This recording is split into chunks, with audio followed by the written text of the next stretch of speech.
क्रीड़ा। किसी गोस्वामी को व्यासासन पर बैठने का तभी साहस करना चाहिए जब वह इन सभी पापों से मुक्त हो।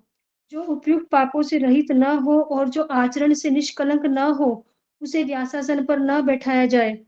उसे न केवल इन सभी पापों से मुक्त होना चाहिए, अपितु समस्त शास्त्रों में या वेदों में पारंगत होना चाहिए। पुराण भी वेदों के ही अंग है एवं हरे महाभारत कृष्णा या प्रभु जी। रामायण। हरे कृष्णा रुद्र प्रभु जी। हरे कृष्णा सभी को। हरे कृष्णा। हरे कृष्णा हरे कृष्णा प्रभु जी, आपके चरणों में कटे कटे धन्यवाद। हरे कृष्ण प्रभु जी, धन्यवाद रेखा माता जी, हरे कृष्णा सभी हरे कृष्णा रुद्र प्रभु जी, धन्यवाद प्रणाम। सभी भक्तों को धन्यवाद प्रणाम। हरे कृष्णा। हरे कृष्णा प्रभु जी, दंडवत प्रणाम। हरे कृष्णा प्रभु जी, दंडवत प्रणाम। सभी हरे भक्तों कृष्णा को से दंडवत भक्तों के प्रणाम। चरणों में दंड प्रणाम। तो आइए आज का सत्र प्रारंभ करेंगे भगवान से प्रार्थनाओं के साथ। जय राधा माधवा कुंज बिहारी गोपी जन वल्लभा गिरिवरधारी यशोदानंदन ब्रज जन रंजन यमुना तीरावन चारी। जय राधा माधवा कुंज बिहारी जय राधा माधवा कुंज बिहारी। ओम नमो भगवते वासुदेवाय। ओम नमो भगवते वासुदेवाय। ओम नमो भगवते वासुदेवाय। नारायणं नमस्कृत्यं नरं चैव नरोत्तमं देवीं सरस्वतीं व्यासं ततो जयमुदीरये। नष्टप्रायेषु भद्रेषु नित्यं भागवत सेवया भगवती उत्तम श्लोके भक्तिर्भवति नैष्टिकी। कृष्णाय वासुदेवाय देवकी नंदनाय च नंद गोप कुमाराय गोविंदाय नमो नमः। जय श्री कृष्ण चैतन्य प्रभु नित्यानंदा श्री अद्वैत गदाधर शिवासादि गौर भक्त वृंदा गुरुवे गुरुचंद्राय राधिकाय तदालये कृष्णाय कृष्ण भक्ताय तद्भक्ताय नमो नमः। मुकं करोति वाचालं पंगुं लंघयते गिरिं यत्कृपातमहं वन्दे श्रीगुरुं श्री परमानंद माधवं श्री चैतन्येश्वरं। हरे कृष्ण कृष्ण कृष्ण हरे हरे हरे राम राम राम हरे हरे। हरे कृष्ण। आप सभी भक्तों और माताओं का हार्दिक स्वागत है आज की श्रीमद् भागवतम की इस कक्षा में। स्वागतम सुस्वागतम। और हम चर्चा कर रहे हैं श्रीमद् भागवतम स्कंद 1 अध्याय नंबर 11 श्लोक संख्या 21 आज हम पढ़ेंगे। 21 नंबर ही श्लोक पढ़ना है हमें प्रभु जी। हाँ 21 नंबर पढ़ेंगे। तो जल्दी से हम रिकैप करते हैं हम क्या पढ़ रहे थे। हम पढ़ रहे हैं भगवान श्री कृष्ण का द्वारका में आगमन। और कल हमने 20 नंबर श्लोक में पढ़ा था कि ये जो नाटककार थे, भाट थे और नर्तकियां थी, नृत्य हो रहे थे, सब भगवान देख रहे थे। कोई पांडित्य पूर्ण कोई प्रवचन कर रहे थे, तो वो सारी चीजें भगवान देखते हुए और प्रसन्नता पूर्वक आगे आगे बढ़ रहे थे। आगे बढ़े भगवान कल। तो आइए आज का श्लोक पढ़ेंगे 1.11.21। आप सभी भक्तों से प्रार्थना है कृपया अपने अपने माइक को अनम्यूट करेंगे। सभी जितने भी 33 डिवोटीज जुड़े हुए हैं सभी अनम्यूट करें, सभी पढ़ें कृपया करके। कोई भी ऐसा ना हो जो श्लोक ना पढ़े। श्लोक पढ़ने के बाद अब अपने काम कर लो। श्लोक सभी पढ़ो। भगवान सत्र बंधूनाम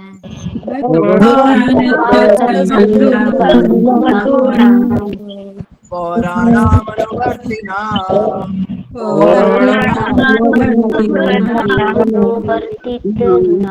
यथा विद्योपसंगम्य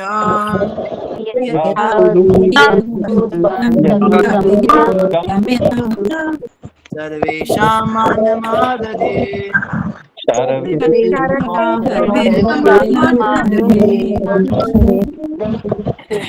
भगवान सत्र बंधूनाम विद्योपसंगम्य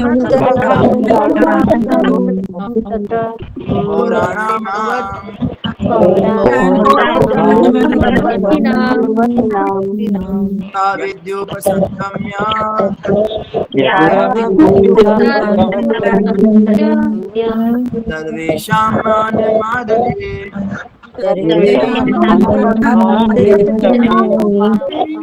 भगवान सत्र बंधूनाम पौराणामनुवर्तिनाम्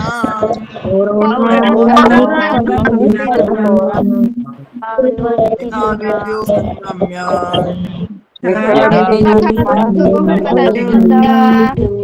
सर्वेषां मानमाददे। सभी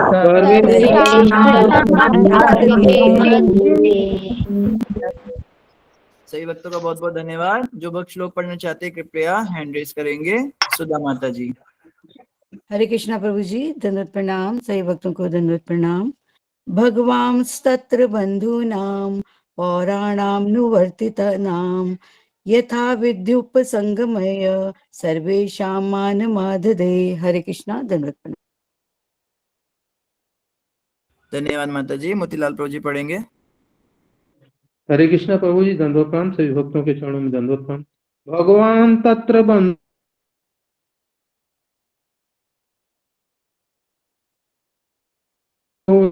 पौराणाम प्रसंगम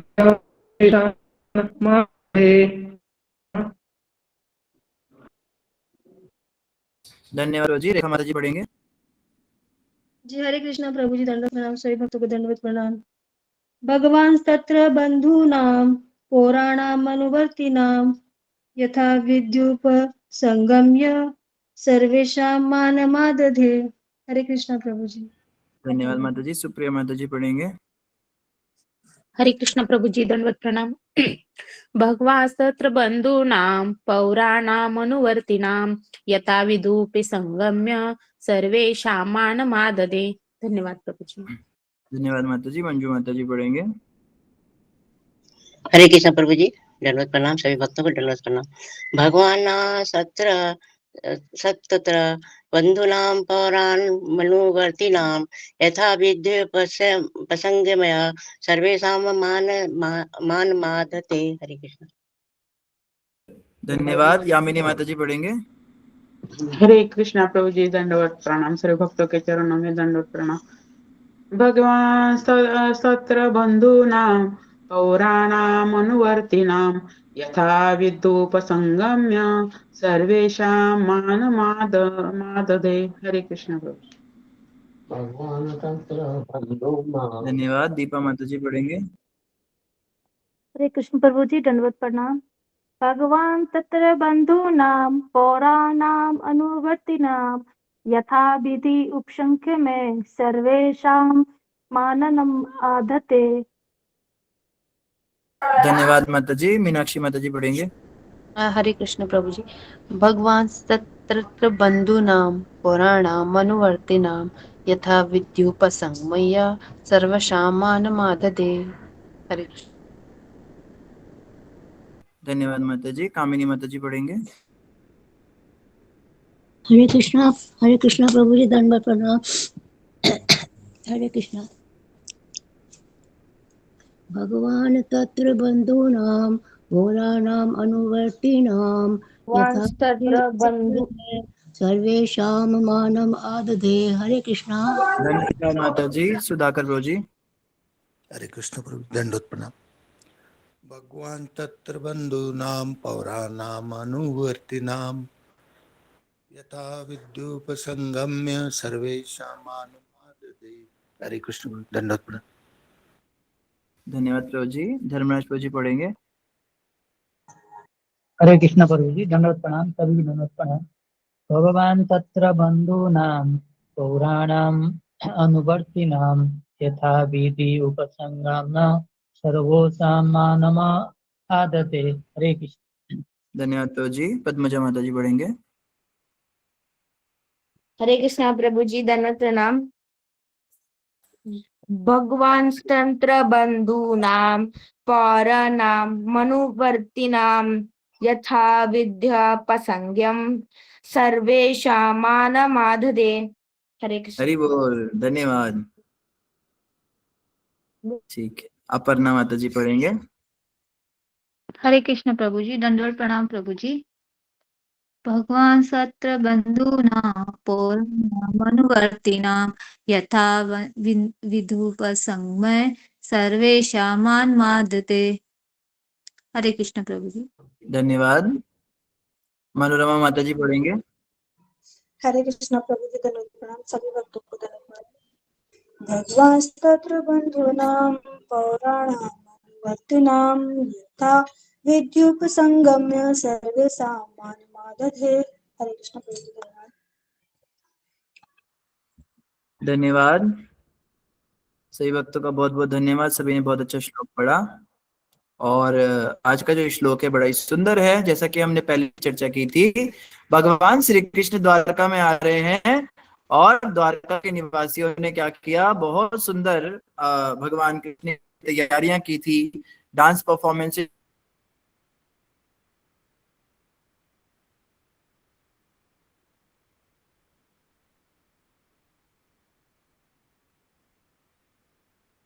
प्रभु जी आवाज नहीं आ रही।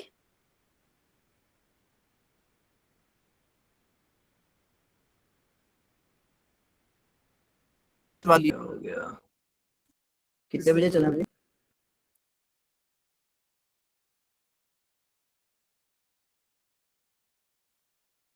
हरे कृष्णा, क्षमा कीजिएगा, नेटवर्क इश्यू हो गया था। तो भगवान श्री कृष्ण का ही सब गुणगान कर रहे हैं, भगवान श्री कृष्ण के विषय में ही बातें हो रही हैं और बड़ा ही सुंदर मेला चल रहा है। आइए उसके बाद जानते हैं क्या हुआ। भगवान तत्र बंधु नाम, भगवान मतलब श्री भगवान, ये तो सबको पता ही है।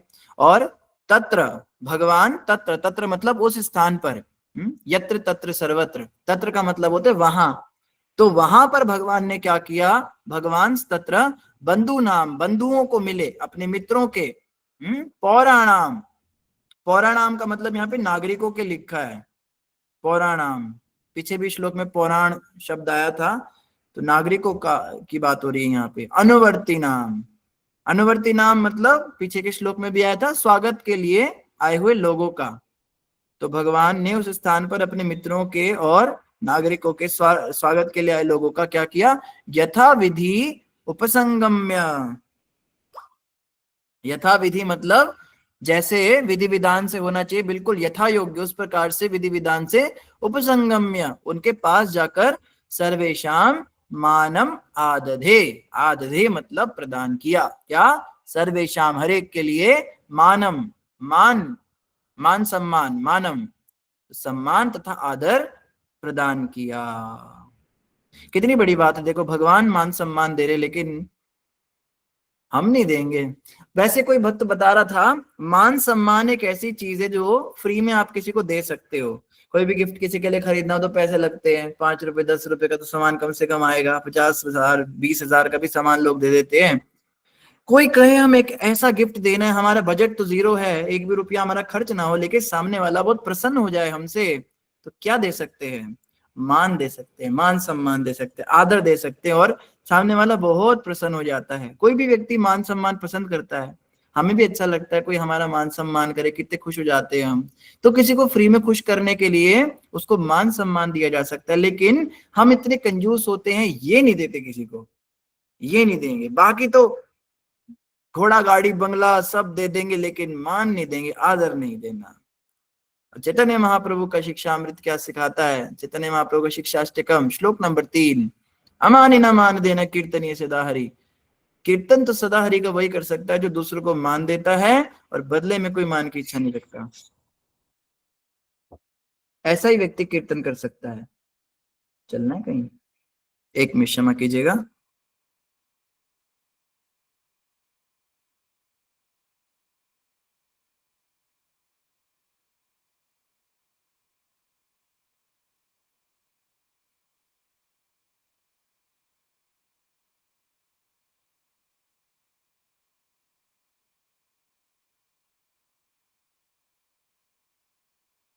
तो यहां पर क्या बताया जा रहा है, मानम यथा योग्य सम्मान भगवान श्री कृष्ण ने उनको प्रदान किया। तो मान जो है, मान एक ऐसी चीज है जो ना केवल भगवान श्री कृष्ण के ही भक्ति में, बल्कि सामान्य इस दुनिया में भी हम देखते हैं कि किसी को भी हम सम्मान देते हैं तो वो व्यक्ति हमसे प्रसन्न हो जाता है। जैसे विशेष कार्य अगर किसी से कराना हो तो सबसे अच्छा तरीका क्या होता है, उसको बहुत मान सम्मान आप देना शुरू कर दीजिए, बहुत आदर दीजिए, उसको हर प्रकार से प्रसन्न करने का प्रयास कीजिए। तो क्या होगा, वो व्यक्ति बहुत प्रसन्न हो जाएगा, हमसे बहुत जल्दी प्रसन्न हो जाता है। तो इसके लिए क्या है, इसके लिए हमें अमानी होना पड़ेगा। चलो एक प्रश्न करते हैं आप सब भक्तों से, आपको क्या लगता है हम दूसरों को सम्मान क्यों नहीं दे पाते? मानव की यहाँ पे बात हुई है, कौन बताएंगे? एक तो चलो एक कॉमन आंसर है कि हम में अहंकार बहुत ज्यादा है, ये तो एक ऊपर ऊपर की बात है, अहंकार तो सब में ही है।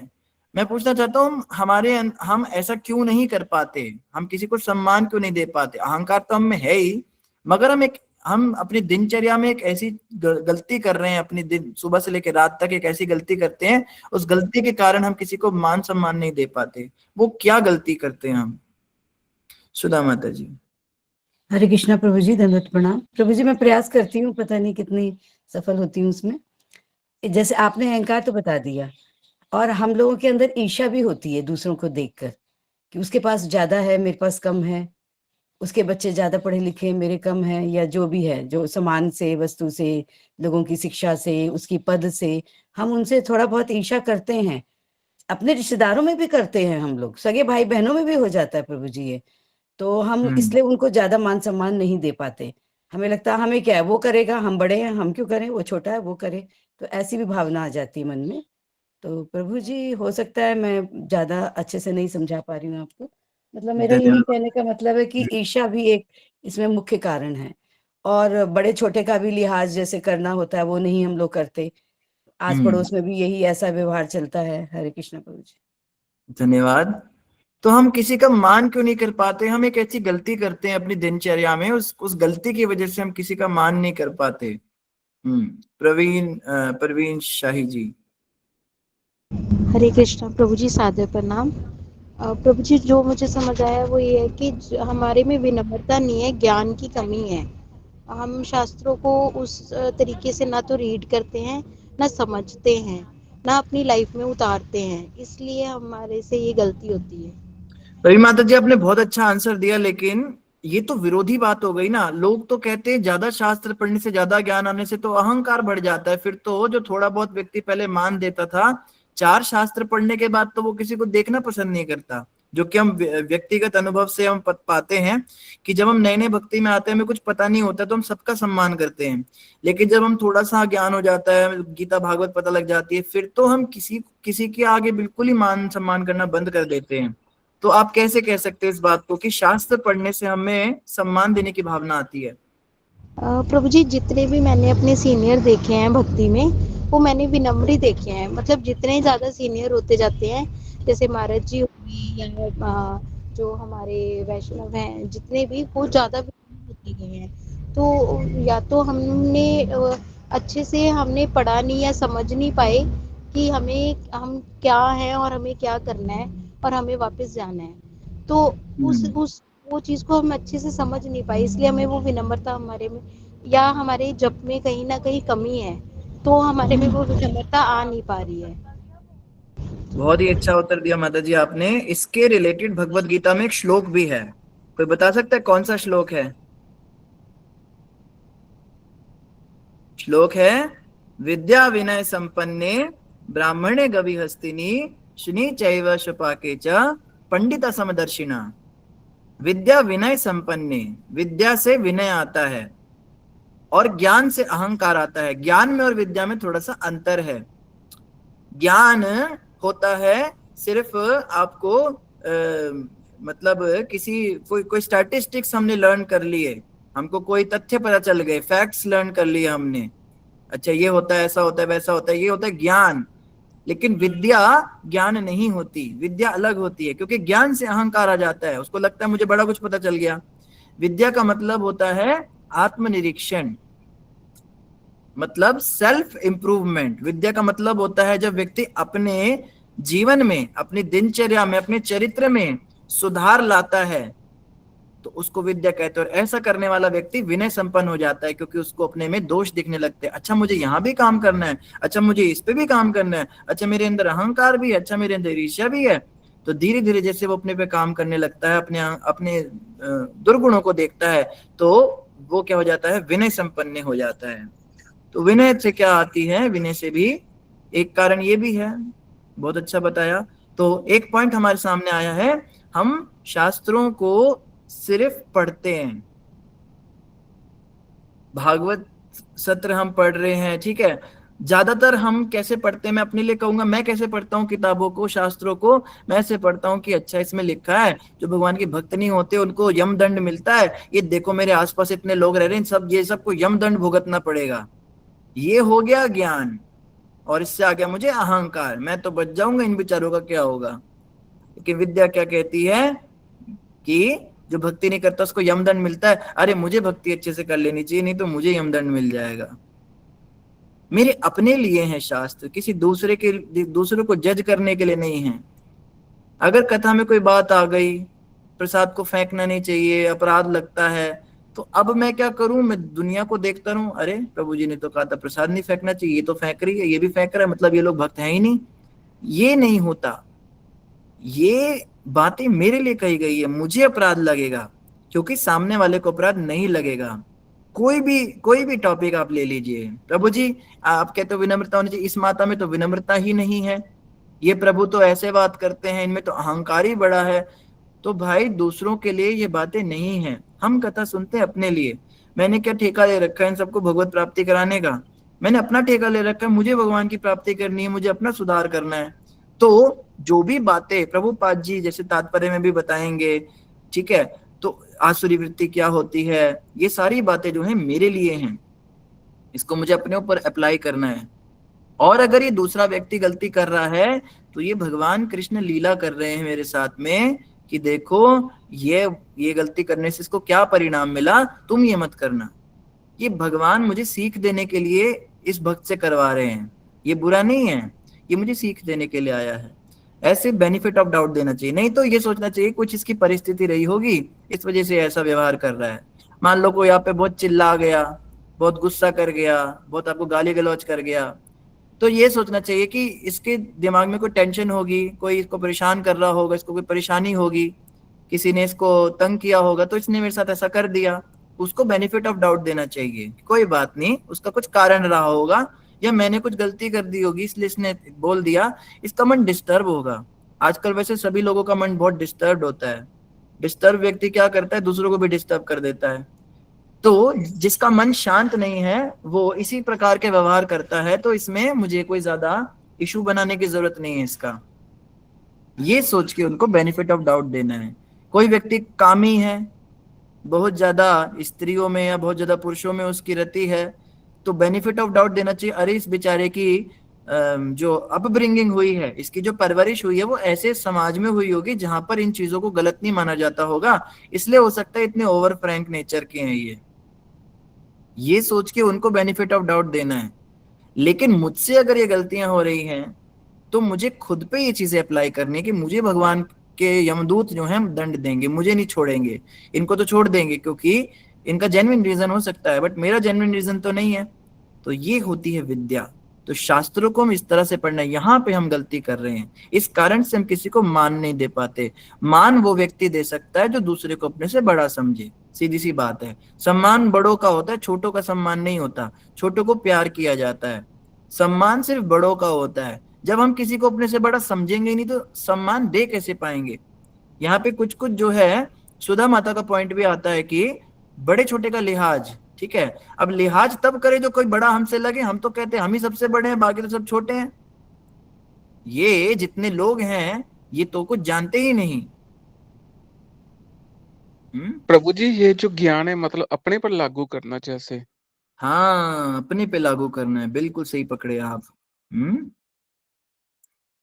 एक अंधी एक काणी और मैं एकली सयानी, बाकी तो सब पागल हैं, इन्हें तो कुछ आता नहीं।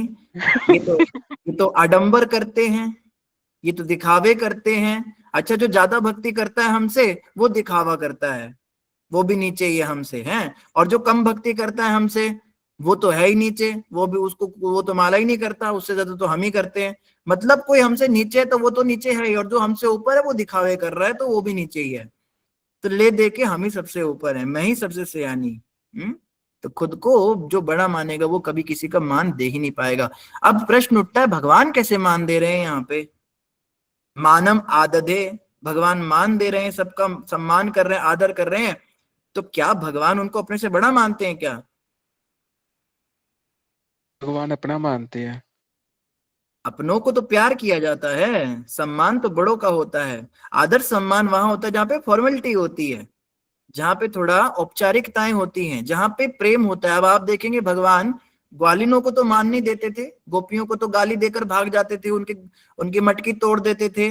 वहां पे आप मान सम्मान की कोई बात ही नहीं पाएंगे। वो भी भगवान को गाली दे रही है वो, और भगवान ग्वाल बालों के साथ उनका समोसा छीन के खा रहे हैं, कभी वो लड्डू छीन के खा रहे हैं, कभी वो मधुमंगल आके भगवान की कड़ी पी जाता है। तो उधर तो मान सम्मान का कोई लेना देना नहीं। जो आपने कहा कि अपना मान के, जिधर आपने किसी को अपना मान लिया तो वहां पे मान सम्मान रह ही नहीं जाएगा।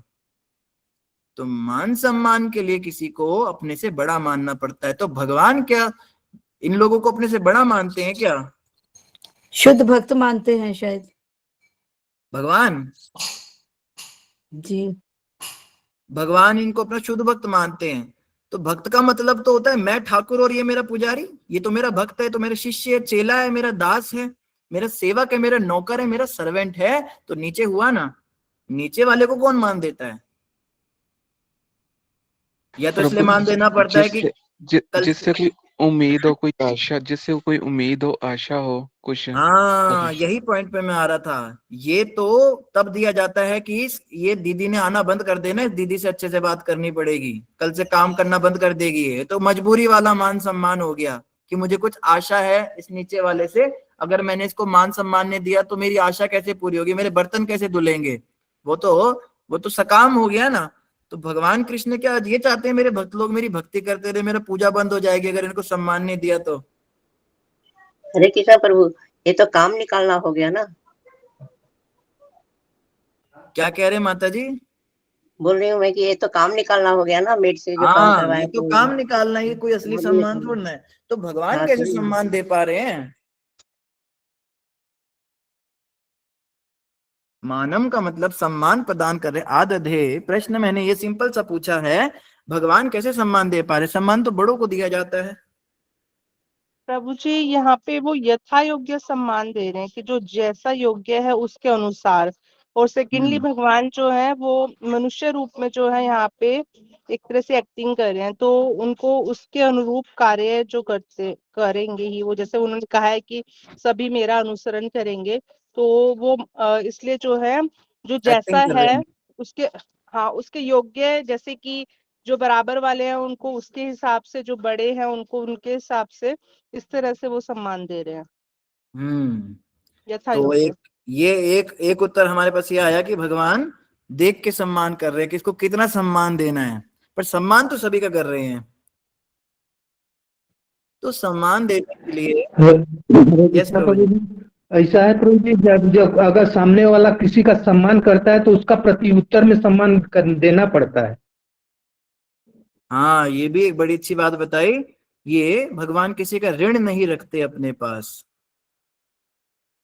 सामने वाले भगवान को सम्मान दे रहे हैं तो भगवान भी क्या कर रहे हैं, बदले भी उनको सम्मान दे रहे हैं। ये भी आपने एक बड़ा अच्छा व्यवहार की बात बताई, और प्रीति माता जी ने भी बहुत अच्छा बताया। यथा योग्य सम्मान दिया जा रहा है। यहाँ पे सम्मान देने के लिए जरूरी नहीं है कि सामने वाला बड़ा ही हो तो सम्मान दिया जाएगा। सम्मान देने के लिए एक कृतज्ञता भी हो सकती है। कृतज्ञता का मतलब इन्होंने मेरे लिए कुछ किया है तो मुझे भी इनके लिए कुछ करना चाहिए, मैं ऋणी महसूस करूं खुद को। और सम्मान धन्यवाद के रूप में भी दिया जाता है। यहाँ पे जो सम्मान की बात हो रही है वो धन्यवाद के रूप में दिया जा रहा है भगवान के द्वारा। मैं आप लोगों को बातों में फंसाता हूँ और आप सब बेचारे फंस जाते हो। बड़े भोले भाले लोग हो, आप सबको भगवत प्राप्ति जरूर हो जाएगी, बस मैं इधर रह जाऊंगा। तो सम्मान देने के लिए कोई जरूरी नहीं है कि बड़ा ही हो, हम छोटों को भी सम्मान देते हैं। किसी ने काटा नहीं मेरे इस पॉइंट को, मैं सोच रहा था कोई तो बोलेगा, लेकिन शायद प्रीति माता जी ने थोड़ा सा बताया इस बारे में, तो मैं चाह रहा था ये सुनना। वास्तव में सम्मान छोटों को भी दिया जाता है, लेकिन छोटों का जो सम्मान होता है वो अलग तरीके से दिया जाता है। वहां पे उनको एक धन्यवाद के रूप में सम्मान दिया जाता है, लेकिन बड़ों को जो सम्मान दिया जाता है वो अलग तरह से दिया जाता है। अब आ जाते हैं अपने प्रश्न पे, हम क्यों नहीं सम्मान कर पाते किसी का? क्योंकि हमें लगता ही नहीं कि कोई व्यक्ति हमारे लिए कुछ कर रहा है इस दुनिया में। हम कृतज्ञ नहीं है, हमारे अंदर कृतज्ञता खत्म हो चुकी है। किसी को हम सोचते नहीं कि कोई हम पे एहसान कर रहा है। असल में हम याद ही नहीं रखते कि हमारे साथ किसने क्या क्या किया है, किस किसने हमें क्या क्या दिया है। ये हमें जरूर रहता है याद कि किस किसने क्या क्या लिया है। कोई व्यक्ति 10 लोगों से उधार लेकर और एक व्यक्ति को उधार दे देता है, तो 10 लोगों का उधार तो भूल जाएगा जो उसने ले रखा है, उस एक व्यक्ति का उसको उधार याद रहेगा, इसने मेरे पैसे वापस करने हैं। गाते ना हम एक सुबह, हम न सोचे हमें क्या मिला है, हम ये सोचे किया क्या है अरेपन।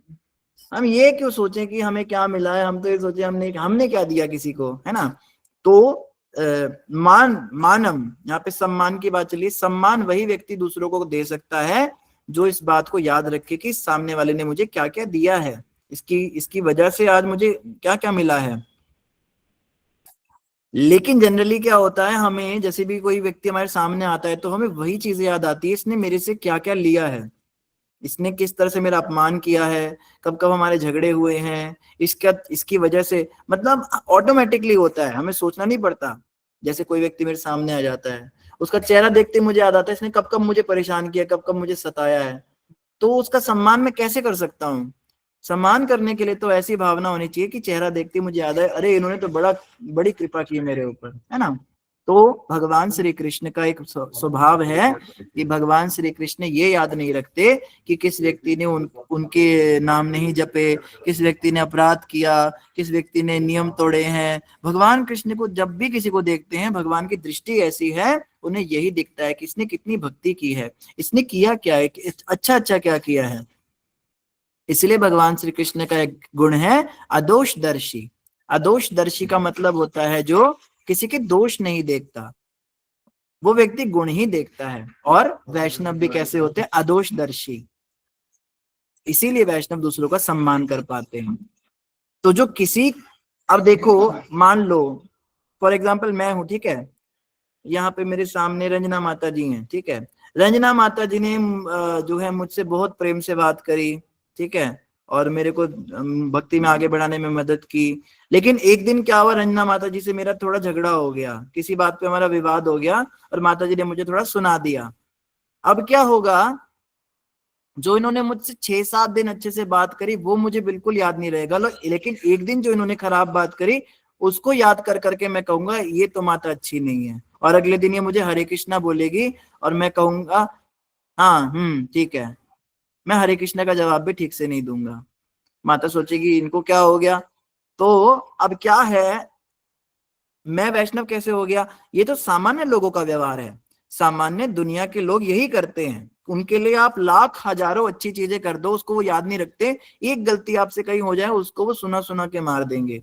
तो अगर हम भी यही करते हैं तो कैसे हम कह सकते हैं कि हम उनसे अलग हुए या हम वैष्णव बन गए। सिर्फ टीका लगाने से, गले में तुलसी माला पहनने से, माला करने से, दीक्षा लेने से थोड़ा ना हम वैष्णव हो जाते हैं।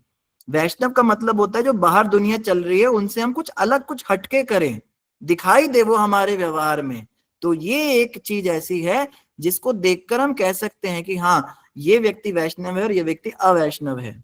कौन, जो लाख बुराइयों को याद रख के और अच्छाइयों को छोड़ दे किसी की, और खाली बुराइयां याद रखे, तो वो है नॉर्मल व्यक्ति। और कोई व्यक्ति अगर किसी की बुरी बातों को भूल जाए, किसके साथ क्या क्या बुरा हुआ, और अच्छी बातों को याद रखे कि इसने क्या क्या अच्छा किया है मेरे साथ में, उसको याद रखे, तो वो है वैष्णव। अब इस कसौटी पे अगर खुद को तोले तो हमें पता चल जाएगा हम क्या हैं। अगर किसी के मन में एक गलत फहमी हो, मेरी तो निकाल दी गुरु महाराज ने बड़ी कृपा करके, किसी को अभी भी गलत फहमी कि वो वैष्णव हैं, वो भक्त हैं भगवान के, भक्ति में एडवांस डिवोटीज, सीनियर डिवोटीज हैं, तो ये कहने से नहीं होता, ये बड़ी बड़ी बातें करने से, बड़े बड़े प्रवचन देने से भी नहीं होता। मैं आपको बता रहा हूँ, ये प्रवचन देना कोई बहुत मुश्किल काम नहीं है। ये तो स्कूलों में भी टीचर्स दे ही रही हैं, इतनी सारी टीचर, कोई साइंस पढ़ा रही, कोई इंग्लिश पढ़ा रही, हम भागवत पढ़ा रहे हैं। तो टीचिंग करने से कोई डिवोटी नहीं बन जाता। एटलीस्ट मैं अपने लिए कहूंगा, बाकियों को तो मैं नहीं जज कर सकता। भक्त का मतलब होता है उसके अंदर ये गुण तो आने चाहिए ना। तो गुण क्या है कि वो गुण ग्राह्य हो जाए, अदोषदर्शी हो जाए, और जो अदोषदर्शी हो जाता है वही सबको यथा योग्य सम्मान दे सकता है। और भगवान श्री कृष्ण अदोषदर्शी हैं। अदोषदर्शी प्रभु पतिता उद्धारा, ए बार नारोत्तमे करो निस्तार। श्री कृष्ण चैतन्य प्रभु जीवे दया करी, स्वपार्षद श्रिय धाम सहाय अवतारी। नरोत्तम दास ठाकुर कहते हैं चैतन्य महाप्रभु के लिए, अदोषदर्शी प्रभु पतित उद्धार, एक बार नरोत्तम करो निस्तार। हे प्रभु, आप तो अदोषदर्शी हो, आप तो दोष नहीं देखते किसी के, आप तो गुण ही देखते हो। इस बार इस नरोत्तम को उद्धार कर दो, मेरे दोषों को मत देखो। जैसे वो हिंदी में भी एक भजन है, प्रभु जी मोरे अवगुण चित्त न धरो, प्रभु जी मोरे अवगुण चित्त न धरो, अवगुण भरिया शरीर राम कैसे तारोगे, कैसे तारोगे मोरे रामा कैसे तारोगे, अवगुण भरिया शरीर राम कैसे तारोगे। ना पूजा ना पाठ समाधि, जन्म जन्म का मैं अपराधी, बेगुण और बेपीर प्रभु जी कैसे तारोगे, प्रभु जी कैसे तारोगे। भक्त तो कहते हैं प्रभु मेरे अंदर तो इतने दोष भरे पड़े, अवगुण भरिया है शरीर, पूरे शरीर में अवगुण भरे पड़े हैं दुनिया भर के, कैसे तारोगे, आप कैसे तार दोगे मुझे। मतलब चैलेंज कर रहे हैं भगवान को। और क्या कह रहे हैं, प्रभु जी मोरे अवगुण चित्त न धरो, मेरे अवगुणों को मत देखना, प्लीज उसको आप क्षमा करना। लेकिन भगवान उसी के अवगुणों को क्षमा करेंगे जो दूसरों के अवगुणों को क्षमा करता है। जब हम किसी की दोषों को याद रख रख के उसको भुला नहीं पा रहे, तो हम भगवान से भी एक्सपेक्ट ना ही करें कि भगवान भी हमारे दोषों को भूल पाएंगे। ये बड़ी सिंपल सी, बड़ी क्लियर सी बात है। अगर मैं किसी माता जी की, किसी प्रभु जी की कोई बात मुझे ऐसी लगी, मान लो उन्होंने किया भी था, कुछ गलत काम किया था मेरे साथ, मैं उसको याद कर उसको भुला नहीं पा रहा, तो मैं भगवान से क्या मुंह लेकर बोलूंगा प्रभु आप मेरे दोषों को भुला देना। भगवान कहेंगे तू तो भुलाता नहीं है। फॉरगिव एंड फॉरगेट उस व्यक्ति के साथ होता है जो खुद फॉरगिव एंड फॉरगेट वाला प्रिंसिपल निभाए। तो जब तक मैं किसी को माफ नहीं कर पा रहा हूं, मैं अपने लिए कहूंगा मैं नहीं कर पाता, मेरे दिमाग में वो बातें चलती रहती हैं, मैं कोशिश बड़ी करता हूं कि भूल जाऊं उस बात को। अब क्यों उनको याद करना, उन बातों को याद करके दिल दुखता है, उन बातों को याद करके मेरे रिलेशन खराब होता है। अब जो हो गया वो हो गया, पर वो बात बार बार कानों में वो आवाजें गूंजेंगी, और जब भी उन भक्त का चेहरा दिखेगा तो वही बात बार बार याद आएगी, इन्होंने तेरे को ऐसा बोला था, और एक इमेज क्रिएट हो जाएगी मन में, एक जजमेंटल एटीट्यूड हो जाएगा। वो अच्छा व्यवहार भी करेंगे तो भी उनको अच्छे से बात करने का मन नहीं करेगा। ऐसी अवस्था में, ऐसी मनस्थिति में भगवान भी मेरे साथ ऐसा ही व्यवहार करेंगे। भगवान के सामने भी मैं जब जाऊंगा तो भगवान वही चीजें याद करेंगे जो मैंने गलत चीजें की हुई हैं, और गलतियों का मैं पुतला हूं, मैंने क्या क्या काम किए मुझे भी याद है, तो भगवान वही देखेंगे। आप सोचिए भगवान के सामने कभी हम जाके प्रणाम करें, बड़े सुंदर नहा धो के सज धज के, बड़े कजरे और गजरे लगा के, खूब बढ़िया कुंडल चुंडल डाल के, या कोई प्रभु जी है तो अपनी चोटी चमका के बढ़िया तिलक लगा के भगवान के सामने आप जाएं, और भगवान वही चीजें देख रहे हैं जो अभी आप जैसे देख रहे हो वो नहीं देख रहे, जो कुकृत्य करे थे वो सब चीजें उनके दिमाग में चलने लगे भगवान के, तो क्या हम भगवान से नजरें मिलाने लायक रह जाएंगे क्या? मान लीजिए अगर भगवान वही सब देखने लगे, इसने क्या क्या गलत काम किए हैं, तो भगवान के सामने जाने में भी शर्म लगेगी ना। जैसे भक्ति चारू महाराज एक भजन गाते थे, बड़ा सुंदर भजन गाते थे वो, मैली चादर ओढ़ के कैसे द्वारे तिहारे हे पावन परमेश्वर मेरे, मन ही मन शर्माऊं, मैली चादर ओढ़ के कैसे। बड़ा अच्छा भजन है उनका, बहुत सुंदर।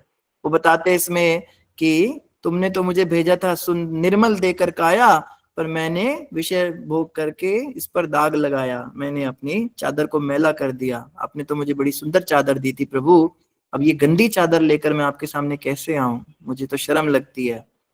इतने अपराध करके, इतने गलत काम करके, इतने 4 नियम तोड़ के, सारे उल्टे काम करके, और आपके सामने आके खड़े होने की मेरी स्थिति नहीं है, ये विनम्रता है।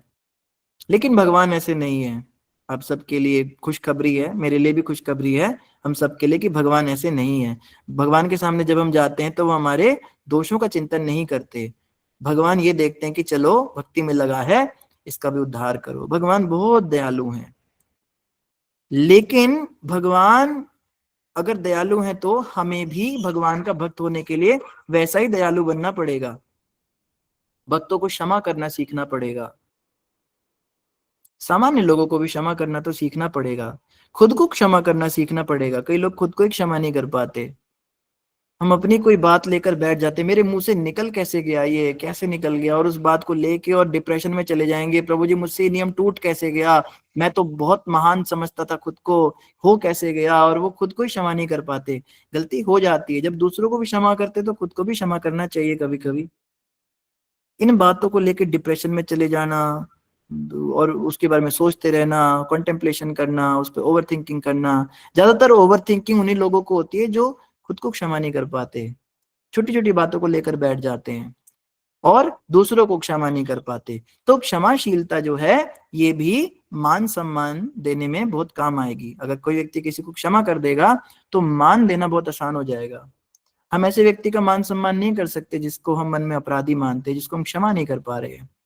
तो ये मानम शब्द जो है ये अपने आप में, इसके ऊपर हम 7-8 दिन तक भी चर्चा कर सकते हैं, पर हमें श्लोक भी पढ़ना है। हाँ, मैं तो रंजना माता जी आपने कुछ हैंड रेज किया था, मैं भूल गया, कुछ बात चल रही थी हमारी। अच्छा, हमने पूछा था आपसे, ठीक है। हाँ, आप माता जी म्यूट हैं इस समय जी। हाँ प्रभु जी, मतलब जैसे प्रभु जी यही कि घर में यदि मतलब जो आदमी जैसे गलत है वो मतलब जैसे हमारी भावना को हम कितना उसके लिए सोच रहे हैं, कर रहे हैं, अपने कर्तव्य का पालन अच्छे से कर रहे हैं, उसके बाद भी उसके मन में रेस्पेक्ट नहीं है, चाहिए है नहीं है, तो हमें क्या फिर भी उसको मान सम्मान देना चाहिए, उसकी गलतियों को मतलब माफ कर, मतलब इग्नोर कर देना चाहिए। यही तो बात बता रहे हैं ना माता जी यहाँ पे। उन्होंने हमारे साथ, उन्होंने हमारे साथ कुछ अच्छा भी किया होगा। जब हम वैष्णव बन जाएंगे ना तो हमें बस अच्छी अच्छी बातें याद आएंगी। इन्होंने कोई भी व्यक्ति हमारे साथ केवल खराब नहीं करता और कोई भी व्यक्ति केवल अच्छा नहीं करता, सब अच्छा भी करते, खराब भी करते हैं, है ना। लेकिन अब ये हम पे डिपेंड है, हमें क्या याद आता है। तो अगर हमें बुराइयां याद आती हैं तो ये नॉर्मल है, ये मतलब कोई दोष नहीं है, ये नॉर्मल लोगों को यही होता है।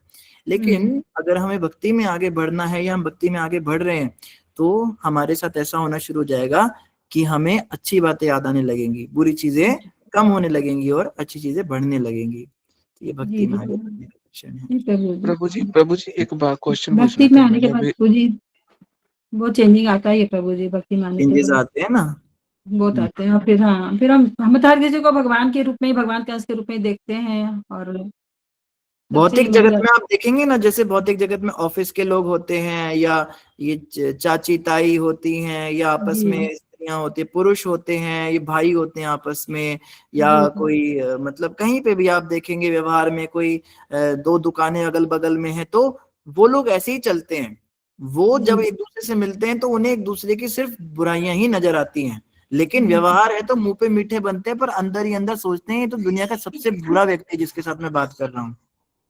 लेकिन उनको अच्छी चीजें याद ही नहीं आती। लेकिन जैसे हम भक्ति में आगे बढ़ते हैं ना तो हमें अच्छी चीजें भी याद आती हैं। मैं ये नहीं कहूंगा कि बुरी चीजें बिल्कुल ही याद आनी बंद हो जाएंगी, बुरी चीजें भी याद आएंगी, पर अच्छी चीजें भी याद आएंगी। ये भी एक प्रगति का साइन है। अगर हम किसी से मिलकर उसकी अच्छी बातें भी याद आती हैं, उसमें अच्छे गुण भी दिखते हैं, स्वाभाविक रूप से दिखते हैं। एक तो जबरदस्ती देखना हो गया, लेकिन एक हो गया कि चलो इसके अंदर बुराइयां तो, पर इसमें गुण भी बहुत हैं, अच्छाइयां भी हैं, भक्ति में प्रगति का लक्षण है।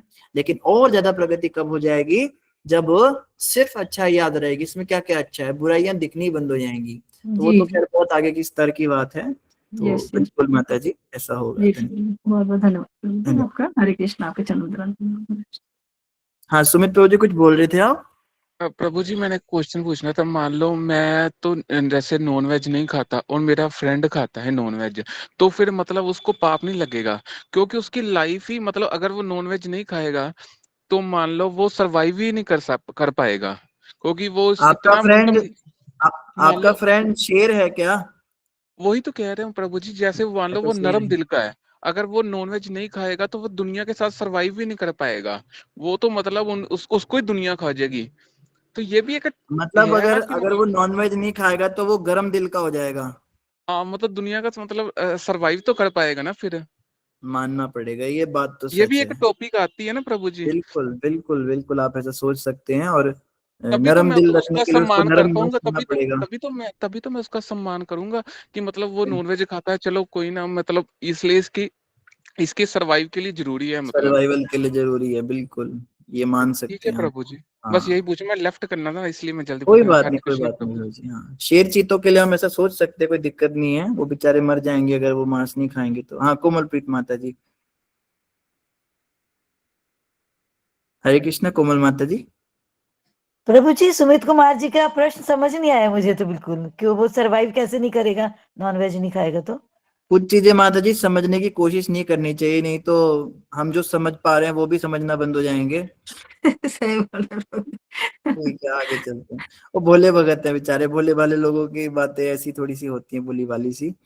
ठीक है, तो मुझे लगता है कोमल माता जी को कोई कॉल वॉल आ गया होगा। तो आगे बढ़ते हैं, आइए अनुवाद पढ़ेंगे प्रभुपाद जी के द्वारा। प्रभुपाद जी बता रहे हैं, भगवान श्री कृष्ण उनके निकट गए और उन्होंने अपने समस्त मित्रों, संबंधियों, नागरिकों तथा उन समस्त लोगों को जो उन्हें लेने तथा स्वागत करने के लिए आए थे, यथा योग्य सम्मान तथा आदर प्रदान किया। तो सम्मान और आदर पे पहले ही हम बहुत लंबी चर्चा कर चुके हैं, तो जल्दी से हम पढ़ेंगे तात्पर्य शिला प्रभुपाद के द्वारा। जगत गुरु शिला प्रभुपाद की जय। तात्पर्य में मैं चाहूंगा कोई नए भक्त को मौका दिया जाए। आज तात्पर्य पढ़ेंगे। आज पढ़ेंगे अनुराधा प्रकाश जी पढ़ सकते हैं? अनुराधा माता जी आप अवेलेबल हैं? प्रभु जी, पुराने भक्तों से ही पढ़वा लो। पुराने तो 2-2 3-3 दिन पढ़ चुके हैं, अब इनका 1 महीने बाद मौका आएगा। चलो एक नाम और लेता हूँ, अगर इन्होंने भी नहीं पढ़ा तो सुधा माता फिर आपकी बाजी है। प्रियंका मैंने वाघ तो माता जी। हरे कृष्णा प्रभु जी, मैंने तो आज तक पढ़ा ही नहीं। आपने आज तक कभी नहीं पढ़ा? नहीं। चलो नेक्स्ट पैराग्राफ आप पढ़ लीजिएगा माता जी, एक पैराग्राफ जी प्रियंका माता पढ़ लें। जी जी प्रभु जी। याद सुनिए। हरे कृष्णा दंडवत प्रणाम। तात्पर्य, परम पुरुषोत्तम भगवान ना तो निरंकार है, न ऐसे निष्कार वस्तु है जो अपने भक्तों के भाव के साथ आदान प्रदान करने में असमर्थ है। यह पर यथाविधि शब्द महत्वपूर्वक है, जिसका अर्थ है यथा योग्य। वो अपने विभिन्न प्रकार के प्रशंसन के तथा भक्तों के साथ यथा योग्य आदान प्रदान करते हैं। निसंदेह शुद्ध भक्त एक ही है तरह के होते हैं, क्योंकि भगवान के अतिरिक्त उनके कोई अन्य सेवा पात्र नहीं होते। इसलिए भगवान भी ऐसे शुद्ध भक्त के साथ यथा योग्य आदान प्रदान करते हैं, अर्थात वो अपने शुद्ध भक्ति के सारे कार्य के प्रति सतर्क रहते हैं। सतर्क जो रहते लोग हैं, धन्यवाद माता जी। तो यहाँ पे प्रभुपाद जी बता रहे हैं कि भगवान कोई निराकार नहीं है। कोई कहते हैं गॉड इज लाइट, लाइट क्या सम्मान देगी आपको? शायद आपको रास्ता दिखा दे आगे का, कहाँ जाना है, वो उसका सम्मान देने का तरीका है। तो भगवान कोई निष्क्रिय वस्तु नहीं है, लाइट या जो लोग, हमें ये बातें समझ नहीं आ रही हैं। आप जाएंगे ना उनके शिविरों में, कैंप में, आप सोच के देखिए, आप एक ऐसे भगवान की पूजा कर रहे हो जो निराकार है। मतलब वो बात नहीं कर सकता, वो सुन नहीं सकता, वो देख नहीं सकता, वो एक प्रकाश मात्र है, मतलब निष्क्रिय है, वो उसमें लाइफ ही नहीं है, वो सिर्फ एक लाइट है। लाइट भगवान कैसे हो सकती है? मैं तो इमेजिन भी नहीं कर पा रहा हूँ। अगर आप में से कोई कर ले, मतलब आप उसकी, वो आपसे बात ही नहीं कर सकता है, वो बोलने लायक ही नहीं है। मतलब ना उसको आप नहला सकते हो, ना कपड़े पहना सकते हो, ना भोग लगा सकते हो, क्योंकि वो लाइट है। उसका मुंह नहीं, उसकी आंख नहीं, उसके कान नहीं, तो करोगे क्या आप उसके साथ? बस उसको देख ही सकते हो, लाइट को सिर्फ देखा जा सकता है, तो आंख बंद करके बस उस लाइट को देखते रहो। ये उनकी पूजा है। ना नाचना है, ना फेस्टिवल मनाना है, ना जन्माष्टमी, ना राधाष्टमी, ना नित्यानंद त्रयोदशी, ना डेकोरेशन करनी है, ना कुछ और, बस बैठे रहो और आंख बंद करके लाइट को देखते रहो, ऐसे भगवान की पूजा है। प्रभुपाद जी कहते हैं तुम्हें ही मुबारक हो तुम्हारे ऐसे भगवान, हमारे तो भगवान ना तो निराकार हैं ना निष्क्रिय हैं, पूर्ण पुरुषोत्तम तो कभी भगवान ऐसे है नहीं, जो अपने भक्तों के भावों का आदान प्रदान करने में भी असमर्थ हो। भक्त कुछ दे तो वो ले ही नहीं सकते, लाइट क्या लेगी और लाइट क्या देगी। तो प्रभुपाद जी यहाँ पे बता रहे हैं हमारे भगवान ऐसे नहीं। यहाँ पर यथाविधि शब्द महत्वपूर्ण है, जो कि प्रीति माता जी ने भी पकड़ा था। यथाविधि शब्द बहुत महत्वपूर्ण, प्रभुपाद जी भी यही कह रहे हैं, जिसका अर्थ है यथा योग्य। वे अपने विभिन्न प्रकार के प्रशंसकों तथा भक्तों के साथ यथा योग्य आदान प्रदान करते हैं।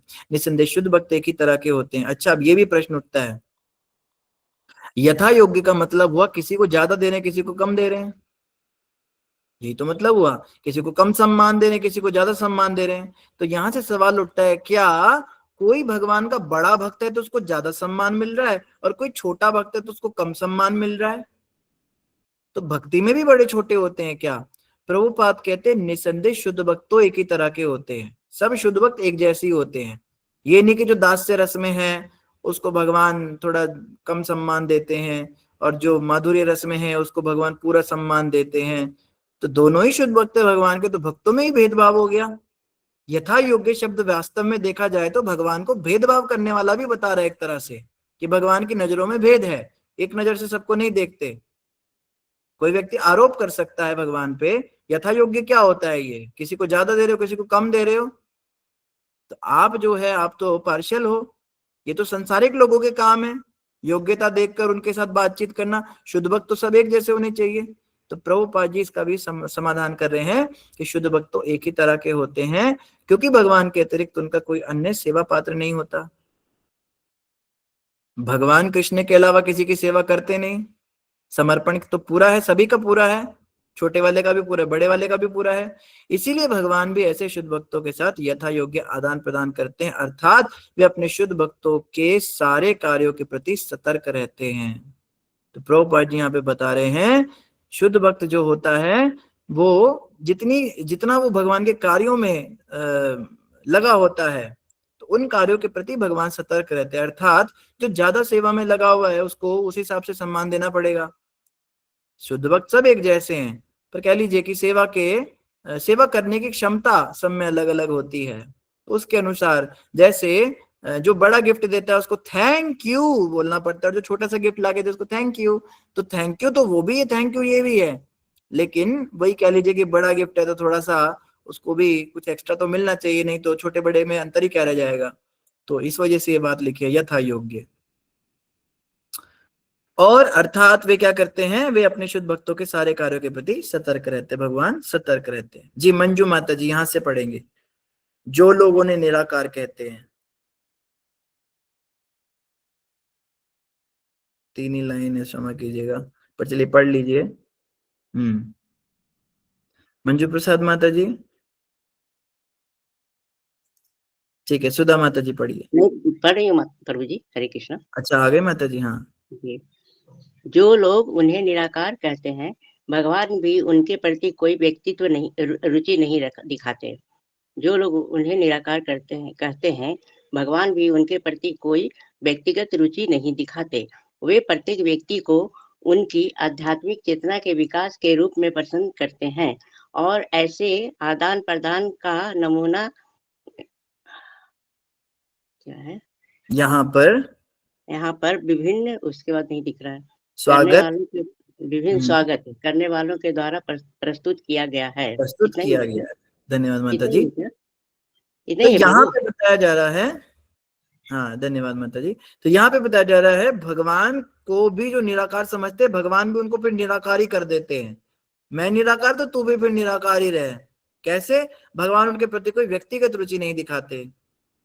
व्यक्तिगत रुचि का मतलब होता है जैसे स्टेडियम में बहुत सारे लोग बैठे हैं और सब चिल्ला रहे हैं कोहली कोहली, हाँ विराट कोहली खेल रहा है, सब कोहली। तो कोहली के लिए कोई व्यक्तिगत तोड़ना है, वो तो स्टेडियम है सारे, तो वहां पे वो क्या करेगा, उन सबको ऐसे ही देखेगा और निकल जाएगा। आप कोई कहे उसने मुझे देखा, उसने मुझे देखा, आप उसको जाके पूछोगे तुमने इसको देखा था क्या, वो कहेगा पता नहीं कौन है, कहाँ से आ गई, मैं तो वहां उस डायरेक्शन में देख रहा था, उस डायरेक्शन में जितने लोग बैठे सब यही कहेंगे, उसको देख रहा था, तो मैं इसको थोड़ा ना देख रहा था, इसने किया क्या ऐसा। तो ये होता है व्यक्तिगत रुचि ना दिखाना। भगवान को जो निराकार रूप में भजते हैं तो वहां पे क्या होता है, एक डायरेक्शन चलती है, वो लाइट में जो है वो एक एनलाइटनमेंट मिलती है, लेकिन उसमें पर्सनली कोई आप बातचीत भगवान से नहीं कर सकते। वहां पे बस क्या होता है, एक बहुत बड़े से उसमें मैदान में सब बैठे हैं, योगा कर रहे हैं बैठ के, बीच में एक लाइट जल रही है, मान लो भगवान प्रकट हो गए और भगवान सबको दिख रहे हैं और भगवान गायब हो गए, बस इतना मिलेगा। आप उनसे बात तक नहीं कर सकते, वो आपके सामने आकर आपसे बात नहीं कर सकते, इतनी ज्यादा रिस्ट्रिक्शन है वहां पे। वे प्रत्येक व्यक्ति को उसके आध्यात्मिक चेतना के विकास के रूप में प्रसन्न करते हैं, और ऐसे आदान प्रदान का नमूना यहाँ पर विभिन्न स्वागत करने वाले के द्वारा प्रस्तुत किया गया। तो प्रभुपाद जी कह रहे भगवान देखते हैं कौन कितने सम्मान के लायक है। जो व्यक्ति उनको निराकार ही समझ रहा है तो उसको भगवान क्या ही बात करने जाएंगे, वो चाह ही नहीं रहा, जहां चाह है वहां रहा है। तो जो चाह ही नहीं रहा कि भगवान उससे बात करे, भगवान साकार बने, तो भगवान भी उसके आगे पत्थर बने रहते हैं। जो भगवान को पत्थर की मूर्ति समझता है तो भगवान भी पत्थर के ही बने रहते हैं। पत्थर को ना गर्मी लगती है, ना सर्दी लगती है, ना ठंड लगती है, ना भूख लगती है, ना प्यास लगती है।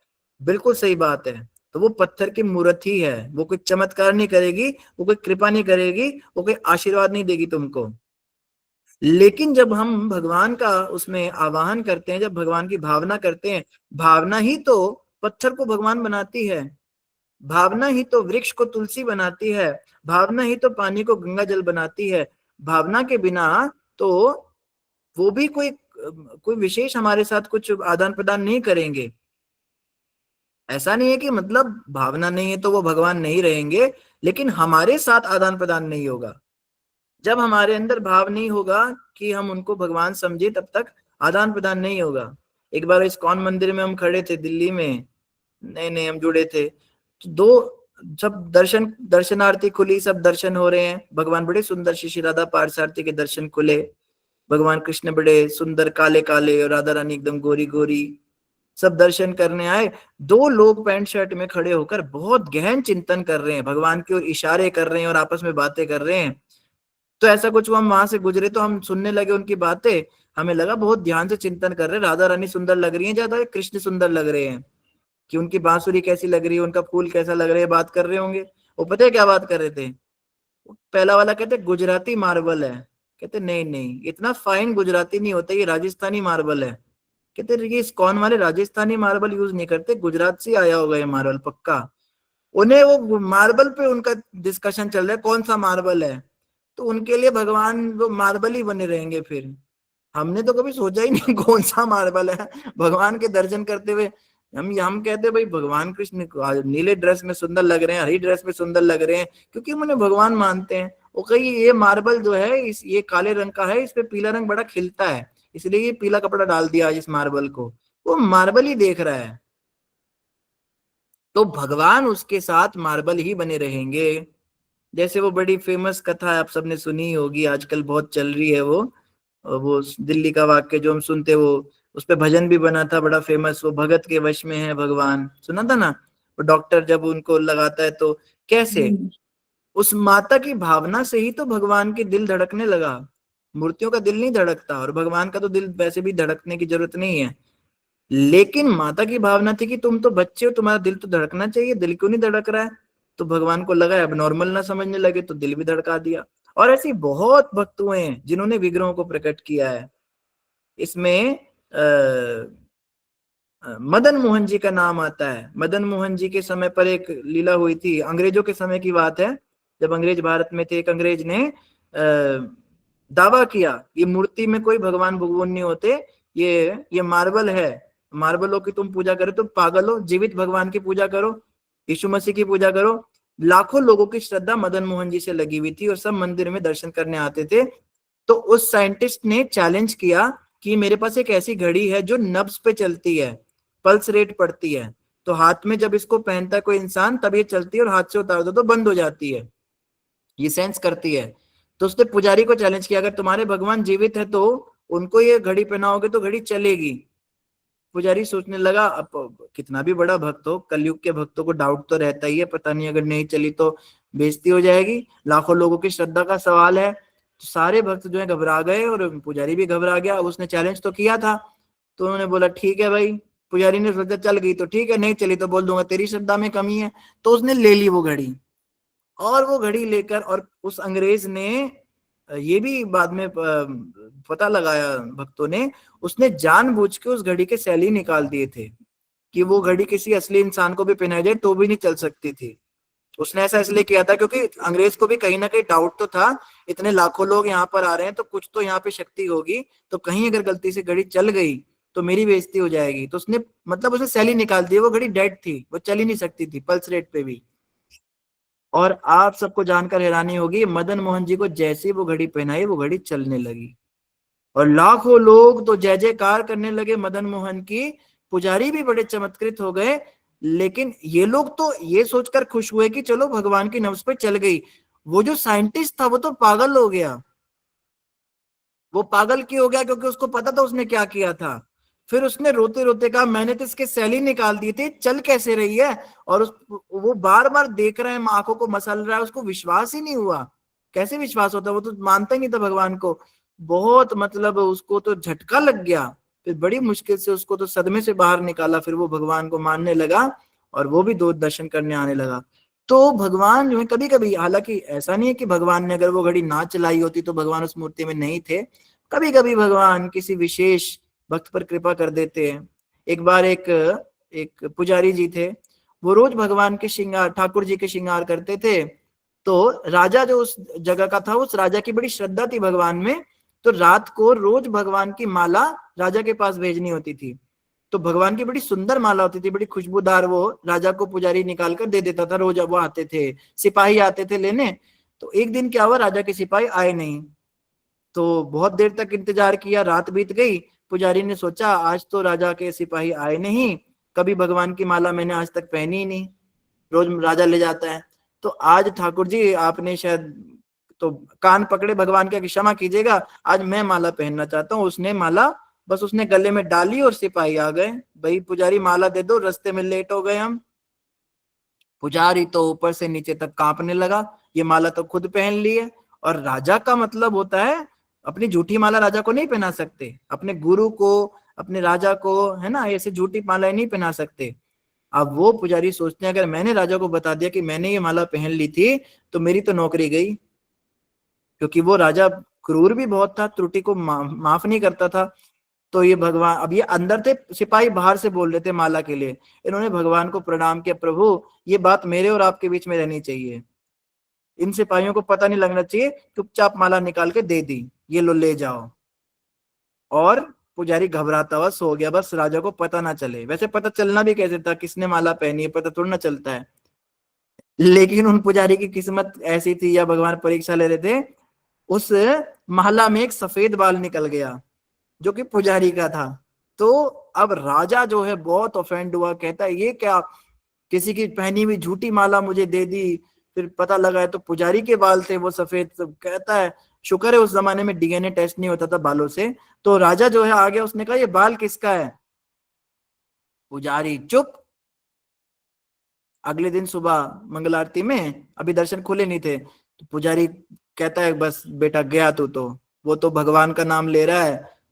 किसका बाल है पुजारी ये बताइए, किसकी माला पहना दी थी?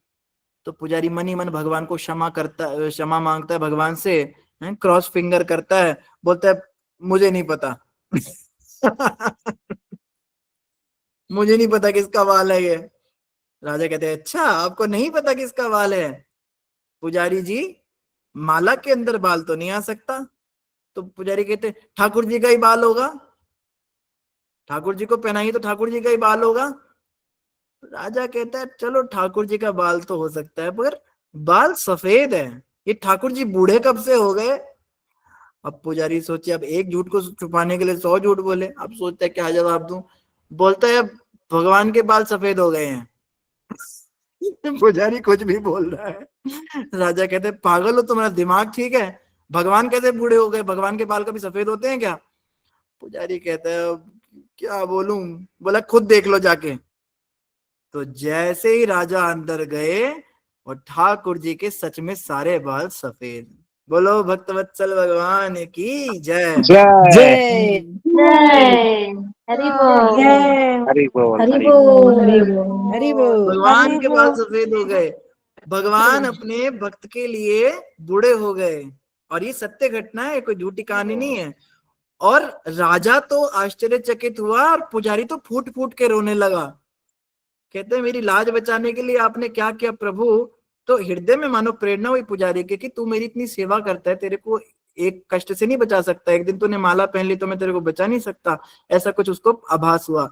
अब राजा तो खड़ा खड़ा पागल हो गया, क्योंकि राजा को लग रहा है पुजारी ने भगवान को सफेद रंग की विग लगा दी, सफेद रंग के बाल लगा दिए अपने को छुपाने के लिए, अपनी गलती छुपाने के लिए। अब राजा को और ज्यादा क्रोध आ गया। तो पुजारी के चमत्कार का वैसे कोई फायदा नहीं हुआ पुजारी को, क्योंकि राजा को लगा कि इसने चेंज कर दिए बाल। तो पुजारी कहता है अच्छा, राजा कहता है अच्छा अब तुम इतना इतना ऑफेंस करते हो, तुम इतना अपराध करते हो। कहता है पुजारी देखो राजन मैं झूठ नहीं बोलूंगा, बाल तो मेरा ही था, ये तो मैं मानता हूं, लेकिन ये सफेद विग मैंने नहीं लगाई, ये मैं तुम्हें सच बोल रहा हूं, ये मैंने नहीं पहना, ये ठाकुर जी ने खुद किया है, ये भगवान ने चमत्कार किया है। राजा कहता है अच्छा चमत्कार किया है, हम भी तो देखें। राजा ने समझ गया, कहते तुम्हारा ही बाल था, तुमने अपराध तो स्वीकार कर लिया, दूसरा अपराध भी स्वीकार कर लो कि तुमने भगवान के बाल भी बदले हैं। पुजारी कहता है मैं आपको कैसे समझाऊं, वो चलो मैं अपराध स्वीकार करता हूं मगर बाल मैंने नहीं बदले। राजा कहते तो ठीक है मैं खुद ही निरीक्षण कर लेता हूं।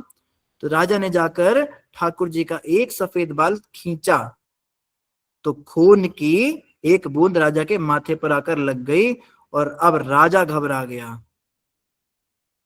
अब राजा की हालत खराब हो गई। वो बाल विग्रह के असली बाल थे जो कि हो ही नहीं सकता, और उनमें से खून भी निकला। और राजा अब पहले तो पुजारी की हालत टाइट थी, अब राजा की हालत टाइट हो गई। अब राजा कहते अब तो मैं तो गया काम से, माथे से तो पहले खून पहुंचा और कांपते कांपते पुजारी के चरणों में दंडवत गिर गया। बोला आज से आप मेरे गुरु, मैं आपका शिष्य, मैंने बहुत बड़ा अपराध कर दिया आपके चरणों में, आप बहुत महान भक्त हो भगवान के, आपके लिए भगवान ने ऐसा किया।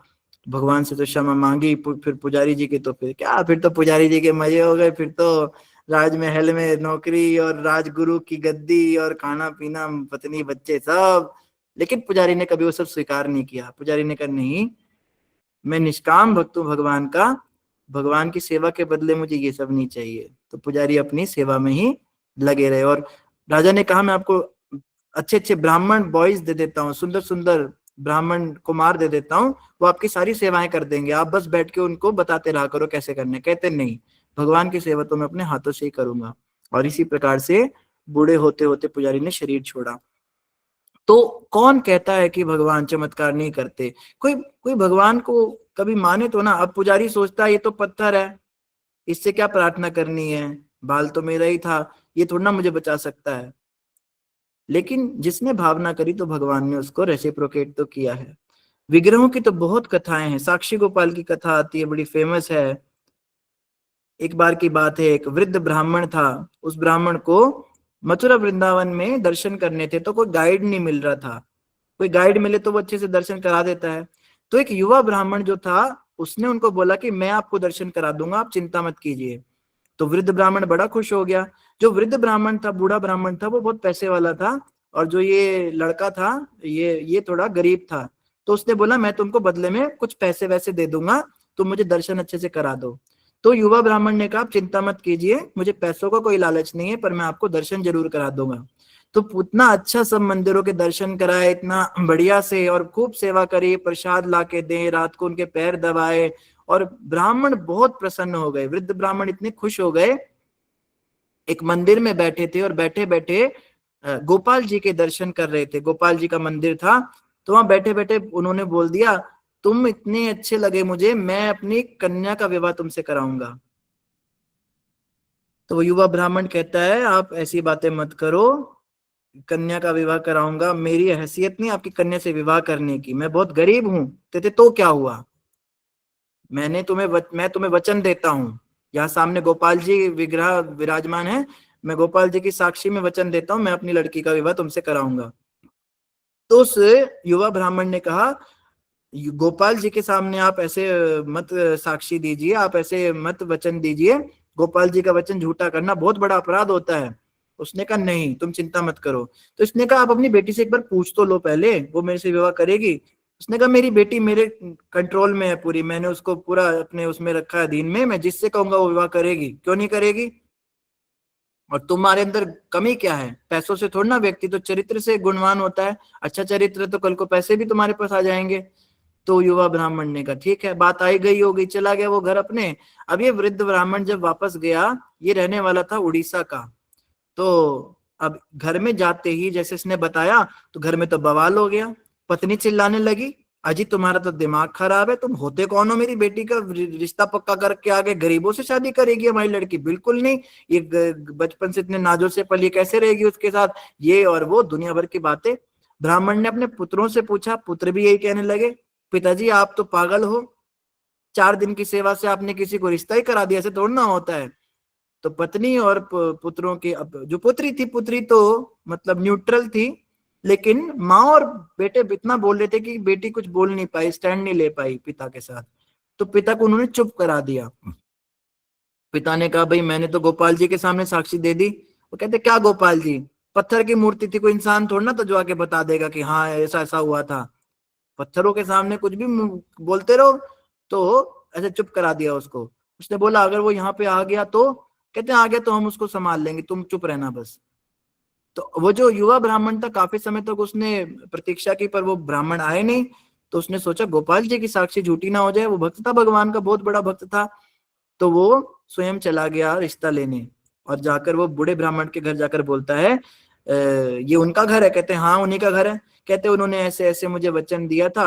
बोले अच्छा तू था वो, तुमने हमारे पिता को धतूरा खिला दिया और नशे की हालत में उनसे वचन लेकर, और झूठे मूठे तुम सोचते हो कि तुम गरीब लोग अब ऐसी चाल चल के हम अमीरों की लड़कियों से विवाह करोगे, जाओ जाओ अपना चेहरा देखो। उसने कहा मुझे आपकी पुत्री से, आपकी बहन से विवाह का कोई बहुत लालच नहीं है, लेकिन गोपाल जी की साक्षी झूठी हो जाएगी। हाँ तेरे गोपाल जी बड़े आए, गोपाल जी करके तू उनका नाम लेके हमें बेवकूफ बनाता है। हमारे पिता ने ऐसा कोई वचन नहीं दिया। पिता को आगे कर दिया, आपने दिया था ऐसा कोई वचन? पिता बेचारा क्या बोलता, वो प्रेशर में था, उसकी पत्नी बहुत उसके सिर चढ़ी हुई थी।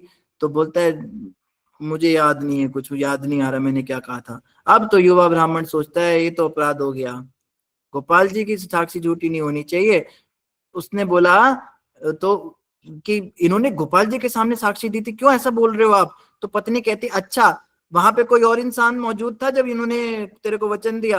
बोला इंसान तो कोई नहीं था। कहती फिर हम कैसे माने? कहते गोपाल जी तो थे ना। बोलते गोपाल जी को लेकर आ, वो बोल देंगे तो हम मान जाएंगे। जा गोपाल जी को लिया। वो पता है गोपाल जी कौन आते हैं, वो तो पत्थर थोड़ा ना चलते हैं। तो वो तो अब ये सच में आ गया, ये बेचारा ये भोले भाव का था। ये वृंदावन में आके गोपाल जी के आगे रोने लगा। कहते प्रभु इन्होंने तो, मेरी तो चलो शादी हो ना हो अलग बात है, पर आपकी बेइज्जती हो रही है। उस औरत ने मुझे चैलेंज किया है कि तेरे गोपाल जी के सामने बात हुई है तो उनको ही लेकर आओ, वही साक्षी देंगे, तो अब चलो मेरे साथ साक्षी देने चलो। रोता रहा जा ही नहीं रहा है भगवान के आगे। तो भगवान को दया आ गई। तो भगवान ने क्या कहा इसको, अरे विग्रह भी कभी चलते हैं, मूर्तियां कभी चलती हैं क्या? क्या बोलता है? बोलता है जब मूर्ति बोल सकती है तो चल भी सकती है। अब भगवान कहते तू तो बड़ा चतुर निकला, चल ठीक है तेरी बात बड़ी करते हैं, लेकिन मैं पैदल चलकर जाऊंगा, मुझे किसी घोड़े गाड़ी में नहीं जाना है, मैं पैदल चल के जाऊंगा अपने भक्त की साक्षी देने के लिए। बोलता है चलो फिर मेरे साथ चलो। कहते हैं ऐसे नहीं जाऊंगा। फिर कैसे जाओगे? तू आगे आगे चलेगा, मैं तेरे पीछे पीछे चलूंगा, और तुझे पीछे मुड़ के नहीं देखना, शर्त ये है, जैसे ही तूने पीछे मुड़कर देखा मैं वहीं पे स्थापित हो जाऊंगा। तो वो बोलता है इतना लंबा रास्ता है, वृंदावन से उड़ीसा जाना है, पैदल जाना है, कई दिन लग जाएंगे, कई महीने भी लग सकते हैं रास्ते में। अब तुम तो छैल छबीले से हो, तुम्हें कहीं मक्खन दिख गया, कुछ दिख गया, तुम तो उधर चले जाओगे, मुझे पता कैसे चलेगा तुम मेरे पीछे चल रहे हो कि नहीं? पता लगा मैं तो उड़ीसा पहुंच गया, तुम कहीं बीच में ही रह गए, कि मालपुए खाने के लिए बैठ गए, तो मेरा क्या होगा? तो भगवान कहते अच्छा फिर ऐसा कर दे, मेरे चरणों में पायल बांध दे, इन पायलों की छन छन जब तक तुझे सुनती रहेगी मतलब मैं पीछे चल रहा हूं। तो उसने बोला ठीक है, ये ठीक है। तो अब चलना शुरू हुआ, वो चलता गया, पायल की आवाज छन छन छन छन उसके पीछे आती रही। करते करते करते रास्ते में कई बार छन छन की आवाज रुक जाती, तो वो भी रुक जाता थोड़ी देर, उसको लगता भगवान थक गए, थोड़ी देर में फिर चलने लगता, फिर छन छन छन छन। तो करते करते करते करते जैसे ही वो उस गांव के सीमा पर पहुंचा, तो वहां पर क्या हुआ, आवाज आनी बंद हो गई, पायल की आवाज बंद हो गई। बहुत देर तक उसने इंतजार किया पर आई नहीं रही आवाज। तो फिर हार कर उसने पीछे मुड़कर देखा, तो भगवान वहीं पर स्थापित हो गए, गोपाल जी वहीं पर स्थापित हो गए, रुक गए, बोले इसके आगे नहीं जाऊंगा। बोला आपने तो मेरे साथ चीटिंग किया, आप चले ही नहीं। कहते जिधर मेरे भक्तों का अपराध होता है उधर मैं जाना नहीं चाहता, उन लोगों को बोलो अगर मेरी गवाही चाहिए तो यहीं पर सीमा पर ही आए। तो उसने कहा ठीक है। तो गांव में गया, बोला गोपाल जी आ गए साक्षी देने, चलो अब। वो तो पत्नी हैरान, कहते हैं मूर्ति को यहां तक लिया, इतना बेशरम। तो बोलती तेरे तेरे गोपाल जी अपने मुंह से बोलेंगे ना? कहते हाँ मुंह से बोलेंगे। क्या जैसे मैं बोल रही हूँ वैसे बोलेंगे? हाँ हाँ जैसे तू बोल रही है वैसे ही बोलेंगे, तेरे जैसी आवाज नहीं है उनकी, वो तो बहुत अच्छी तरह से बोलेंगे। कहती मैं नहीं मानती है, कैसे हो सकता है। उसने पंचायत इकट्ठी कर ली, पंचायत को बोलती ये आदमी दावा करता है कि गोपाल जी के सामने मेरे पति ने वचन दिया है और इसके गोपाल जी खुद चल के आए। बोले हाँ खुद पैरों से चल के आए हैं। वो कहती ये इसने तो पति को कहे तो खुद भी धतूरा खा के आया लगता है, और तेरे गोपाल जी साक्षी देंगे? बोले हाँ अपने मुंह से साक्षी देंगे। पंच परमेश्वर कहते क्यों इसके साथ झमेला करती हो, पागल बच्चा है, पगला गया है, जाके साबित कर दो कि इसके भगवान बोलेंगे कुछ है नहीं, वहां पे खुद ही इसकी मट्टी पलीद हो जाएगी, चला जाएगा अपना मुंह काला करके, चलो। बोलती है ये ठीक है। अब जो वृद्ध ब्राह्मण है वो घबरा रहा है, क्योंकि उसको पता है ये बहुत बड़ा भक्त था, उसको इसकी भक्ति का पता था। तो अब ये सारे चले गए, सच में साक्षी गोपाल जी वहां खड़े थे, गोपाल जी के विग्रह के सामने पंचायत लगी, और पंच परमेश्वर जैसे वो करते थे उन्होंने बोला गोपाल जी आप साक्षी देंगे, क्या आपके सामने बात हुई है? और गोपाल जी बोलने लगे हाँ मेरे सामने इस वृद्ध ब्राह्मण ने शब्द कहे थे कि ये अपनी कन्या का विवाह इस युवा ब्राह्मण से कराएगा, यदि ये इस बात से मुकरता है तो मेरी गवाही से उस बात को झूठा साबित किया जाए। और जब गोपाल जी ने साक्षी दे दी, फिर तो सारे गांव की कन्याएं कहती मैं इनसे विवाह कर लेती हूँ, उसको छोड़ो। अब तो सबका इतने महान भक्त जिनके लिए गोपाल जी ने साक्षी दी, अब तो उस औरत की भी अकल ठिकाने आ गई। और वो जो लड़की थी वो तो अपने आप को सौभाग्यशाली समझ रही है, मेरे को इतने बड़े भक्त से शादी हो रही है। फिर तो बड़ा सुंदर विवाह संपन्न हुआ, सब कुछ हुआ, और इस तरह से भगवान ने गवाही दी। तो उनका नाम पड़ गया साक्षी गोपाल। पहले उनका नाम था गोपाल, गोपाल विग्रह। ये गोपाल विग्रह किसने बनवाए थे? ये वज्रनाभ जी ने बनवाए थे, भगवान श्री कृष्ण के पड़ पोते ने। तब से परंपरागत तरीके से इनकी पूजा होती हुई आई, और ये गोपाल जी आज भी उड़ीसा के भक्तों को दर्शन देते हैं। कौन से गांव में है इनका मंदिर है? आप में से किसी को पता होगा तो, उड़िया भक्तों को पता होगा, साक्षी गोपाल जी का मंदिर कौन से गांव में है? प्रभु जी बालासुर में है क्या? बालासर? नहीं हरे कृष्णा, नहीं बालासुर में नहीं है, उड़ीसा में जगन्नाथ मंदिर से 2-3 किलोमीटर दूर है। तो हाँ जगन्नाथ मंदिर के आसपास। नहीं प्रभु जी, कम से कम 1 घंटा लगता है ट्रेन से। 1 घंटे? साक्षी गोपाल रेलवे स्टेशन है, वहां से 1 घंटा 45 मिनट लगता है। साक्षी गोपाल की मंदिर साक्षी गोपाल गांव में ही है। साक्षी गोपाल ही नाम है गांव का भी? हाँ, साक्षी गोपाल रेलवे स्टेशन के नाम है, साक्षी गोपाल गांव का नाम है, और पुरी से 12 किलोमीटर दूरी पे है। आपको टोटल जगन्नाथपुरी से 15 मिनट लगेगी। 15 मिनट लगते हैं? अच्छा बाय रोड। तो साक्षी गोपाल रेलवे स्टेशन के, साक्षी गोपाल गांव के, साक्षी गोपाल मंदिर के साक्षी गोपाल जी हैं जिन्होंने गोपाल जी ने साक्षी दी। तो अपने भक्त की बातों को सच्चा करने के लिए भगवान ने क्या क्या नहीं किया। भगवान मूर्ति रूप में चले, मूर्ति रूप में बोले, मूर्ति रूप में बाल उगा लिए, मूर्ति रूप में भगवान ने क्या क्या नहीं लीलाएं की हैं।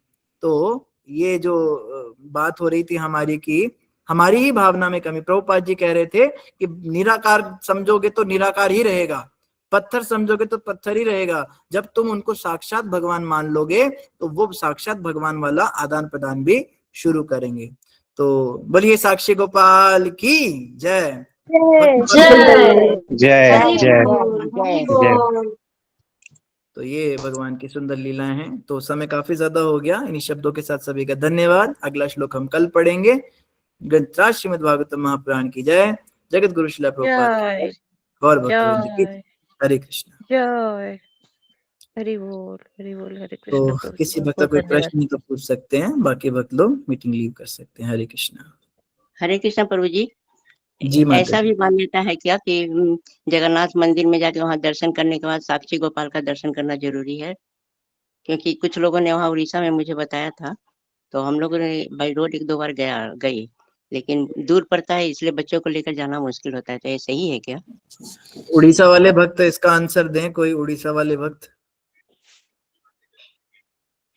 हम तो जम्मू वाले भक्त हैं, जम्मू कश्मीर वाले भक्त हैं। प्रभु जी गुड़ीचा मंदिर भी कहते हैं, वहां जाना है, उसके दर्शन करने चाहिए उस मंदिर के। वो तो जगन्नाथपुरी उनकी के बाद मौसी का गुड़ीचा घर है। मंदिर के करने चाहिए। मंदिर के हरे कृष्ण जगन्नाथ जी गुरु के जी मौसी का दंडवत घर प्रणाम। है सभी भक्तों के अंतर्यामी चरणों में प्रभु बता रहे हैं सब। अंतर्यामी प्रभु बताएंगे। जी जी, हरे कृष्ण गुरु जी। देखिए जो साक्षी गोपाल है ना, उनकी लीलाएं अलग है, जगन्नाथ जी की लीलाएं अलग है। साक्षी गोपाल तो वो जो ब्राह्मण पुत्र है, उनकी शादी के लिए जब वो नहीं माने पुरी की पांडा जी, तब भगवान ने वहां साक्षी दिए थे, यानी गवाह दिए थे। और पुरी में जो जगन्नाथ जी, उनकी लीला अपरंपार है, वो अलग है। इसलिए इन दोनों मंदिरों का इंटरलिंक कुछ भी नहीं है। तो उस पांडा लोग ठगते हैं कि वहां जरूर, वहां दर्शन करने के बाद यहाँ नहीं आओगे तो बेकार है। ऐसे परंपरा सिर्फ एक ही जगह है, वैष्णो माता में। वैष्णो माता दर्शन करने के बाद अगर भैरवनाथ के दर्शन नहीं करेंगे तो माता जी ने खुद बोला है आपका दर्शन का आधा पुण्य आपको मिलेगा। पर जगन्नाथपुरी में ये शर्त लागू नहीं होती। वहां से थोड़ी दूर पे हाँ, और ये ऐसा नहीं है, ये सब कपोल कल्पित भावनाएं हैं। आप जिसके पास समय नहीं है, अगर समय है तो आप आइए तो दर्शन करके जाइए, लेकिन ऐसा कोई कंपल्सन नहीं है कि जगन्नाथ मंदिर दर्शन करने के बाद अगर आप साक्षी गोपाल के दर्शन नहीं करेंगे तो फिर उस दर्शन का कोई फायदा नहीं, ऐसा कुछ भी नहीं है। नहीं, धन्यवाद। जैसे कि वहाँ के पूरी लोग कहते हैं, पूरी में करते हैं पंडा लोग कि अगर साक्षी गोपाल का दर्शन नहीं किया तो पूजा का फल नहीं मिलेगा। तो वो हम लोग बता रहे हैं माता जी, अंतर्यामी प्रभु 3-4 जी बार ने गए वहाँ।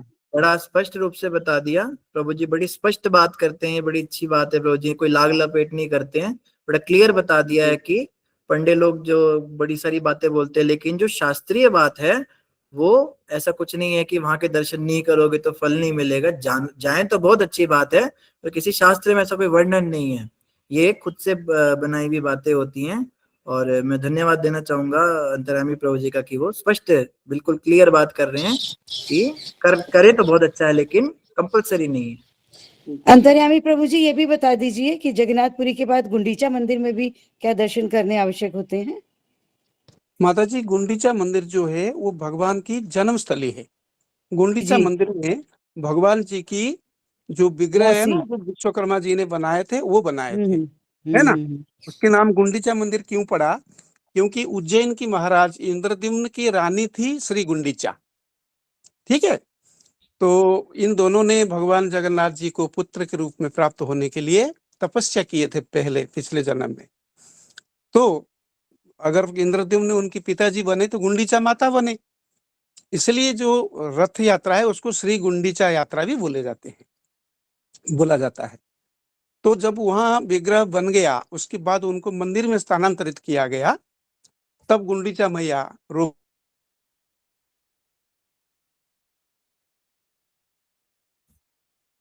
प्रभु जी आवाज नहीं आ रही। अंतर्यामी प्रभु जी आपका नेट सपना तो दिखा था प्राप्त जी जी। तो उन्होंने बोला कि अगर तू मुझे पुत्र रूप में तो मिल गया जो मैंने सपने में दिखा था, पर अगर तू मुझे छोड़ के जा रहा है तो फिर वही मैया यशोदा और मथुरा वाली रिलेशन हो गई ना, गोकुल तो तूने छोड़ दिया। तो जगन्नाथ जी उनको वादा करते हैं कि मैया मैं जा तो रहा हूं, पर साल में 9 दिन अवश्य तेरी गोद भरने के लिए पक्का आऊंगा। इसलिए भगवान 9 दिन व्यापी यात्रा में, रथ यात्रा में, घोष यात्रा में, या नंदी घोष यात्रा में, या गुंडीचा यात्रा उनको बोला जाता है, बहुत सारे नाम है, इसलिए भगवान वहां आते हैं। और उन 9 दिनों में अगर आप गुंडीचा मंदिर में भगवान जी के दर्शन करते हैं तो आपको श्री जगन्नाथ जी की मंदिर में जो दर्शन करने के पुण्य मिलता है उससे डबल पुण्य मिलता है, क्योंकि माँ की गोद में रहते हैं भगवान उस दिन। और बाकी दिन आजकल रेस्ट्रिक्शंस हो गया है, आजकल उन्हीं दिनों में ही आपको छोड़ा जाएगा जिन दिन भगवान जगन्नाथ जी वहां पे रहते हैं। बाकी दिनों में तो आप जा भी नहीं सकते, मंदिर की वो पट बंद रहता है, गार्ड गुड़ रहते हैं, आपको जाने भी नहीं देंगे, क्योंकि वहाँ जो रथ की जितनी भी संपर्कित चीजें हैं, रथ भी वहाँ खड़ी रहती है, पुरानी रथ, उनकी लकड़ी को अक्सन किया जाता है, जो रस्सा से खींचते हैं वो रस्सा भी वहाँ पड़ी रहती है, काफी सारे प्रॉपर्टीज वहीं पे पड़ी रहती है। इसलिए बाकी दिनों भक्तों को वहाँ बाहर बाहर से आप देख सकते हो, अंदर तो आजकल छोड़ते नहीं है। पर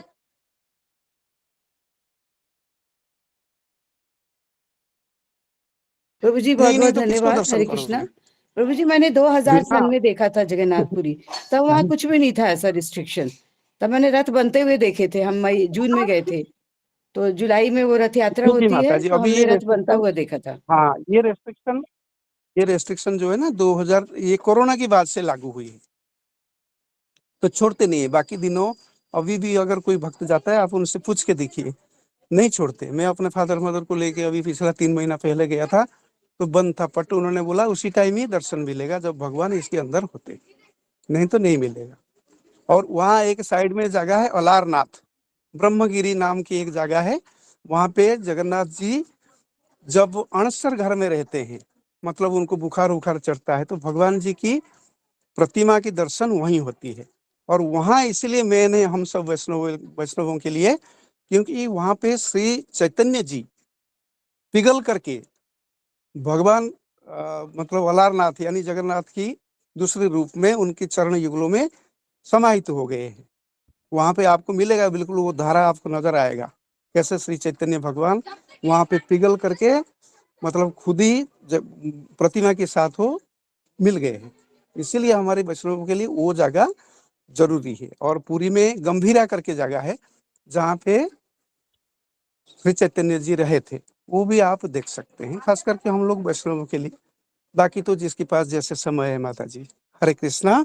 दंडवत प्रणाम गुरु जी, दंडवत प्रणाम प्रभु, दंडवत प्रणाम दंडवत सभी प्रणाम भक्तों प्रभु को। जी, हरे कृष्णा, धन्यवाद, बहुत बहुत धन्यवाद। बहुत आपने बड़ी अच्छी बातें बता दी, प्रभु जी दंडवत प्रणाम। बहुत अच्छा बता दी। दंडवत प्रणाम। पूरा जगन्नाथपुरी का धन्यवाद पूरा प्रभु जी। गाइड मेन्यू दे दिया प्रभु जी ने, कहाँ कहाँ वैष्णवों को जाना चाहिए। तो बहुत बहुत धन्यवाद प्रभु जी। प्रभु जी मौसी जी का घर तो बताया ही नहीं, वो कहाँ है? जगन्नाथ जी की मौसी का घर जहाँ वो जाते हैं। मौसी का भी बता दीजिए प्रभु जी, चाची का भी बता दीजिए, सबका बता दीजिए। देखिए माता जी मासी जी की जो गुंडीचा घर मंदिर ही है, मौसी का घर है उनकी, क्या यही कहा नहीं जाता नहीं है जैसे हमने सुना है गुंडीचा मंदिर। यूट्यूब वगैरह में।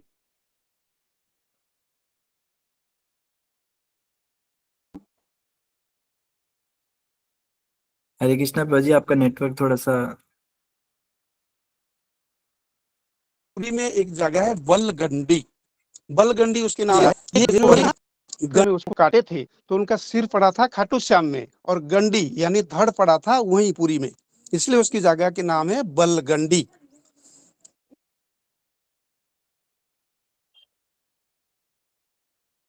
लिखा हुआ माउसी माँ मंदिर, हिंदी में लिखा हुआ मासी माँ मंदिर। बलगंडी में मौसी माँ का मंदिर है, क्योंकि उनका नाम है अर्धस्वस्ति,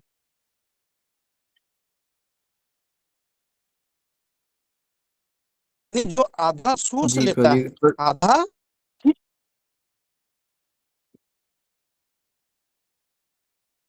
प्रभु जी आपका नेटवर्क क्योंकि पहले काफी वो हो रहा है, नदी से आवाज रुक जाती है एक आपकी। नदी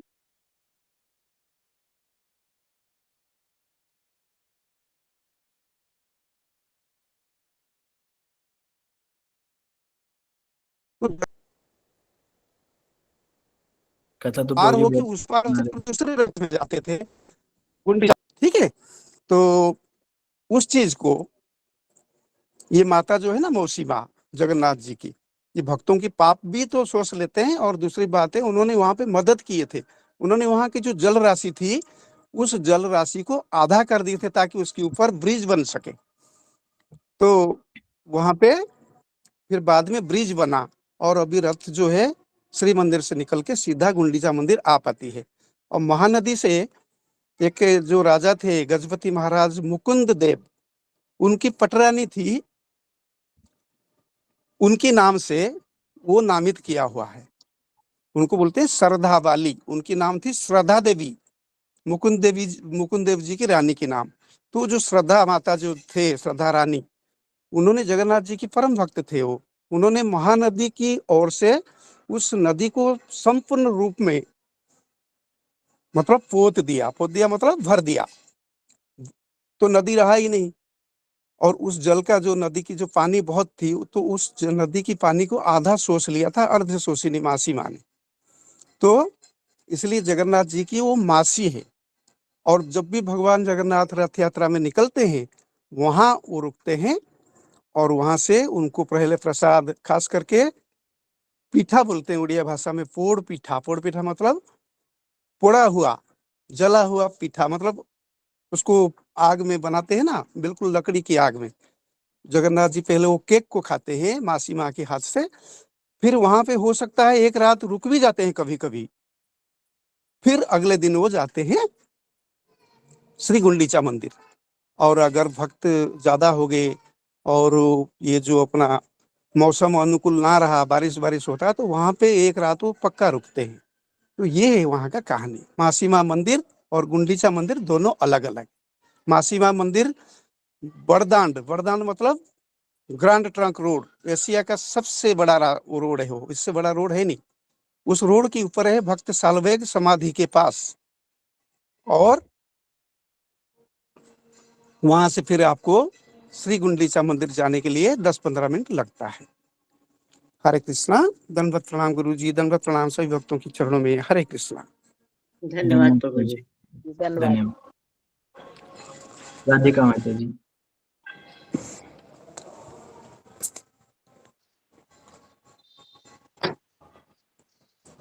हरे कृष्णा प्रभु जी, दंडवत प्रणाम। प्रभु जी, मेरे घर में फोटो है, वो राधा कृष्ण सब उसमें आता है, सनातन धर्म फोटो, गुरु प्रभु जी की सब। वो फोटो में कृष्ण के सर पे थोड़ा बिन से हो गए, वो ठीक है प्रभु जी? भगवान के सिर पे क्या होगा है? वो थोड़ा खराब से हो गया, थोड़ा ऊपर से कृष्ण का फोटो। अच्छा अच्छा। वो रखना चाहिए प्रभु जी? आप क्या चाहते हैं? आप चेंज करना चाहते हैं उसको? अभी हाँ, आपको क्या बोलेंगे वही कर देंगे प्रभु जी में। उसमें सब एक ही फोटो में खराब भी दिखते हैं मुझे। कृष्णा का, राधा कृष्ण और गौरी निताय, नीचे पंचतत्व है, बलभद्रा सुभद्रा लक्ष्मी नरसिम्हा और श्रीला स्वरूप आदि भक्ति वेदांत स्वामी, गुरु परंपरा, सनातन धर्म, सब एक ही फोटो में है। अच्छा, तो फिर चलने दीजिए जब तक चल रही है, फिर जब ज्यादा खराब होगी तो फिर चेंज कर लीजिएगा। हाँ हाँ, वो बाद में दूसरा फोटो रखूंगी ना, वो फोटो नदी में छोड़ दिया चलेगा प्रभु जी? हाँ, नदी में या किसी पीपल के पेड़ के नीचे वहां पे हाँ। रख दीजिए। हाँ हाँ, हरे कृष्ण प्रभु जी, वही हरे। जोड़ता। जल्दी ठीक है। लाएगा तो अच्छा है ना प्रभु जी, ऐसे इसमें कुछ प्रॉब्लम नहीं ना प्रभु जी? ना ना ना ना, कोई दिक्कत नहीं। हरे कर कृष्ण सकते, प्रभु। धन्यवाद, आप कर सकते हैं। ठीक है, तो आज के लिए इतना ही। आज नेक्स्ट श्लोक हम कल पढ़ेंगे। हाँ, वृषाली माता जी कुछ कहना चाहते हैं। हरे कृष्ण प्रभु जी, आपके चरणों में प्रणाम, सभी भक्तों के चरणों में प्रणाम। प्रभु जी, आपने आज जो कहा कि हमें दूसरों को सम्मान देना आना चाहिए, तो प्रभु जी जो भक्त नहीं होते तो उनके साथ हमारा किस तरह से हम उनके साथ डील करें? उनको सम्मान देना मतलब क्या करना? उनके साथ अलग अलग उनको लेवल होते सम्मान हैं। मुश्किल हो जाता है प्रभु जी, क्योंकि भक्त तो अच्छे हाँ, होते हैं, अच्छे स्वभाव वाले भक्त होते हैं जी। सम्मान देने के ना अलग अलग स्तर होते हैं। लेवल 1 पे हम पहले भक्तों को सम्मान देना सीखें, भक्त अपराध करना बंद करें, वैष्णव अपराध करना छोड़ें, भक्तों को हम आदर दें, सत्कार दें, उनसे हम मान की अपेक्षा ना करें। भक्त हमारे साथ बुरा व्यवहार भी करे तो फिर भी हम उनको सम्मान दें। भक्त हमारे बारे में निंदा चुगली भी करे तो भी हम उसको इग्नोर करना सीखें। इसी को सीखने में एक जन्म लग जाएगा। फिर जब ये स्तर आ जाएगा हमारा, फिर हम लेवल 2 पे जाएंगे। फिर हम समस्त जीवात्माओं को, सभी को सम्मान देंगे। सकल सम्मान करिते शकति, देहनाथ जथ जथ, तबे तो गायबो हरि नाम सुखे अपराध हवे हत। तो वहां पे वो क्या कह रहे हैं? सकल सम्मान दिवे, शकति, देखो नाथ जथा जथा, सबका सम्मान करो, ऐसी कृपा मुझे दीजिए। ओहे वैष्णव ठाकुर दयाल सागर, नहीं गुरुदेव कृपा बिंदु दिया। तो यहाँ पे क्या कह रहे हैं, ये कह रहे सकल सम्मान करिते शकति, मैं सबका सम्मान कर सकूं, ऐसा नहीं कैसे वैष्णव सम्मान करिते शकति। तो वास्तविक प्रार्थना तो यही करनी चाहिए, सभी का सम्मान हम कर सके। पर कह लीजिए लेवल धीरे धीरे लेवल इंक्रीज होता है, पहले पहला गियर डलता है, फिर दूसरा गियर डलता है, फिर तीसरा गियर डलता है। आप सोचो प्रभु जी मेरी गाड़ी खड़ी है, इसको 5वें गियर पे कैसे चलाऊंगी मैं, तो सीधे 5वें गियर पे चलाओगे तो गाड़ी कभी चलेगी ही नहीं। पहले हम धीरे धीरे वैष्णवों का सम्मान करना सीखे, वैष्णव में पहले सीनियर्स का सम्मान करना सीखे, गुरुजनों का आदर करना सीखे। उनसे डांट भी पड़ जाए, उनसे कुछ बुरा भी सुनने को मिले, खरी खोटी भी मिले, तो भी बुरा ना माने उनकी बातों का, पहले तो उनका सम्मान करना सीखे। अगर हम उस स्तर पे आ गए या अभी हैं, फिर हम साथ वालों का सम्मान करना सीखे। फिर जब उस पे आ जाएंगे, फिर अपने से नए भक्तों का सम्मान करना सीखे, उन्हें भी सम्मान दे, उनको भी भक्त समझे। फिर जब भक्तों के प्रति हम पूरी तरह से निष्ठ हो जाएंगे, फिर हम नॉन डिवोटीज की ओर भी बढ़ेंगे, सामान्य लोगों का भी करेंगे, फिर हम धीरे धीरे सबका करेंगे। ऐसा जी जी प्रभु जी, धन्यवाद प्रभु जी। हरे कृष्ण। बहुत बहुत धन्यवाद माता जी। सुषमा माता जी। हरे कृष्ण प्रभु जी, दंडवत प्रणाम, सभी को दंडवत प्रणाम। प्रभु जी कल नित्यानंद त्रयोदशी, तो हमारे घर में तो गौनिता का विग्रह है, तो नित्यानंद प्रभु का जो अभिषेक करना चाहिए ना, दोनों विग्रह को अभिषेक करना चाहिए प्रभु जी? दोनों एक साथ? जी जी प्रभु जी। दोनों भाई एक साथ ही स्नान करना पसंद करते हैं। ठीक है, धन्यवाद माता जी, धन्यवाद सही भक्तों का। तो आज हम अंतर्यामी प्रभु जी से ही आज्ञा मांग लेते हैं। तो धन्यवाद अंतर्यामी प्रभु जी, आपका बहुत बहुत, आप जुड़े, आपने अच्छा बड़ा ज्ञान भी बहुत अच्छा दिया। तो हम आज्ञा चाहेंगे आपसे, शायद आप अभी हरे कृष्ण प्रभु जो निकल गए ऑफिस के लिए।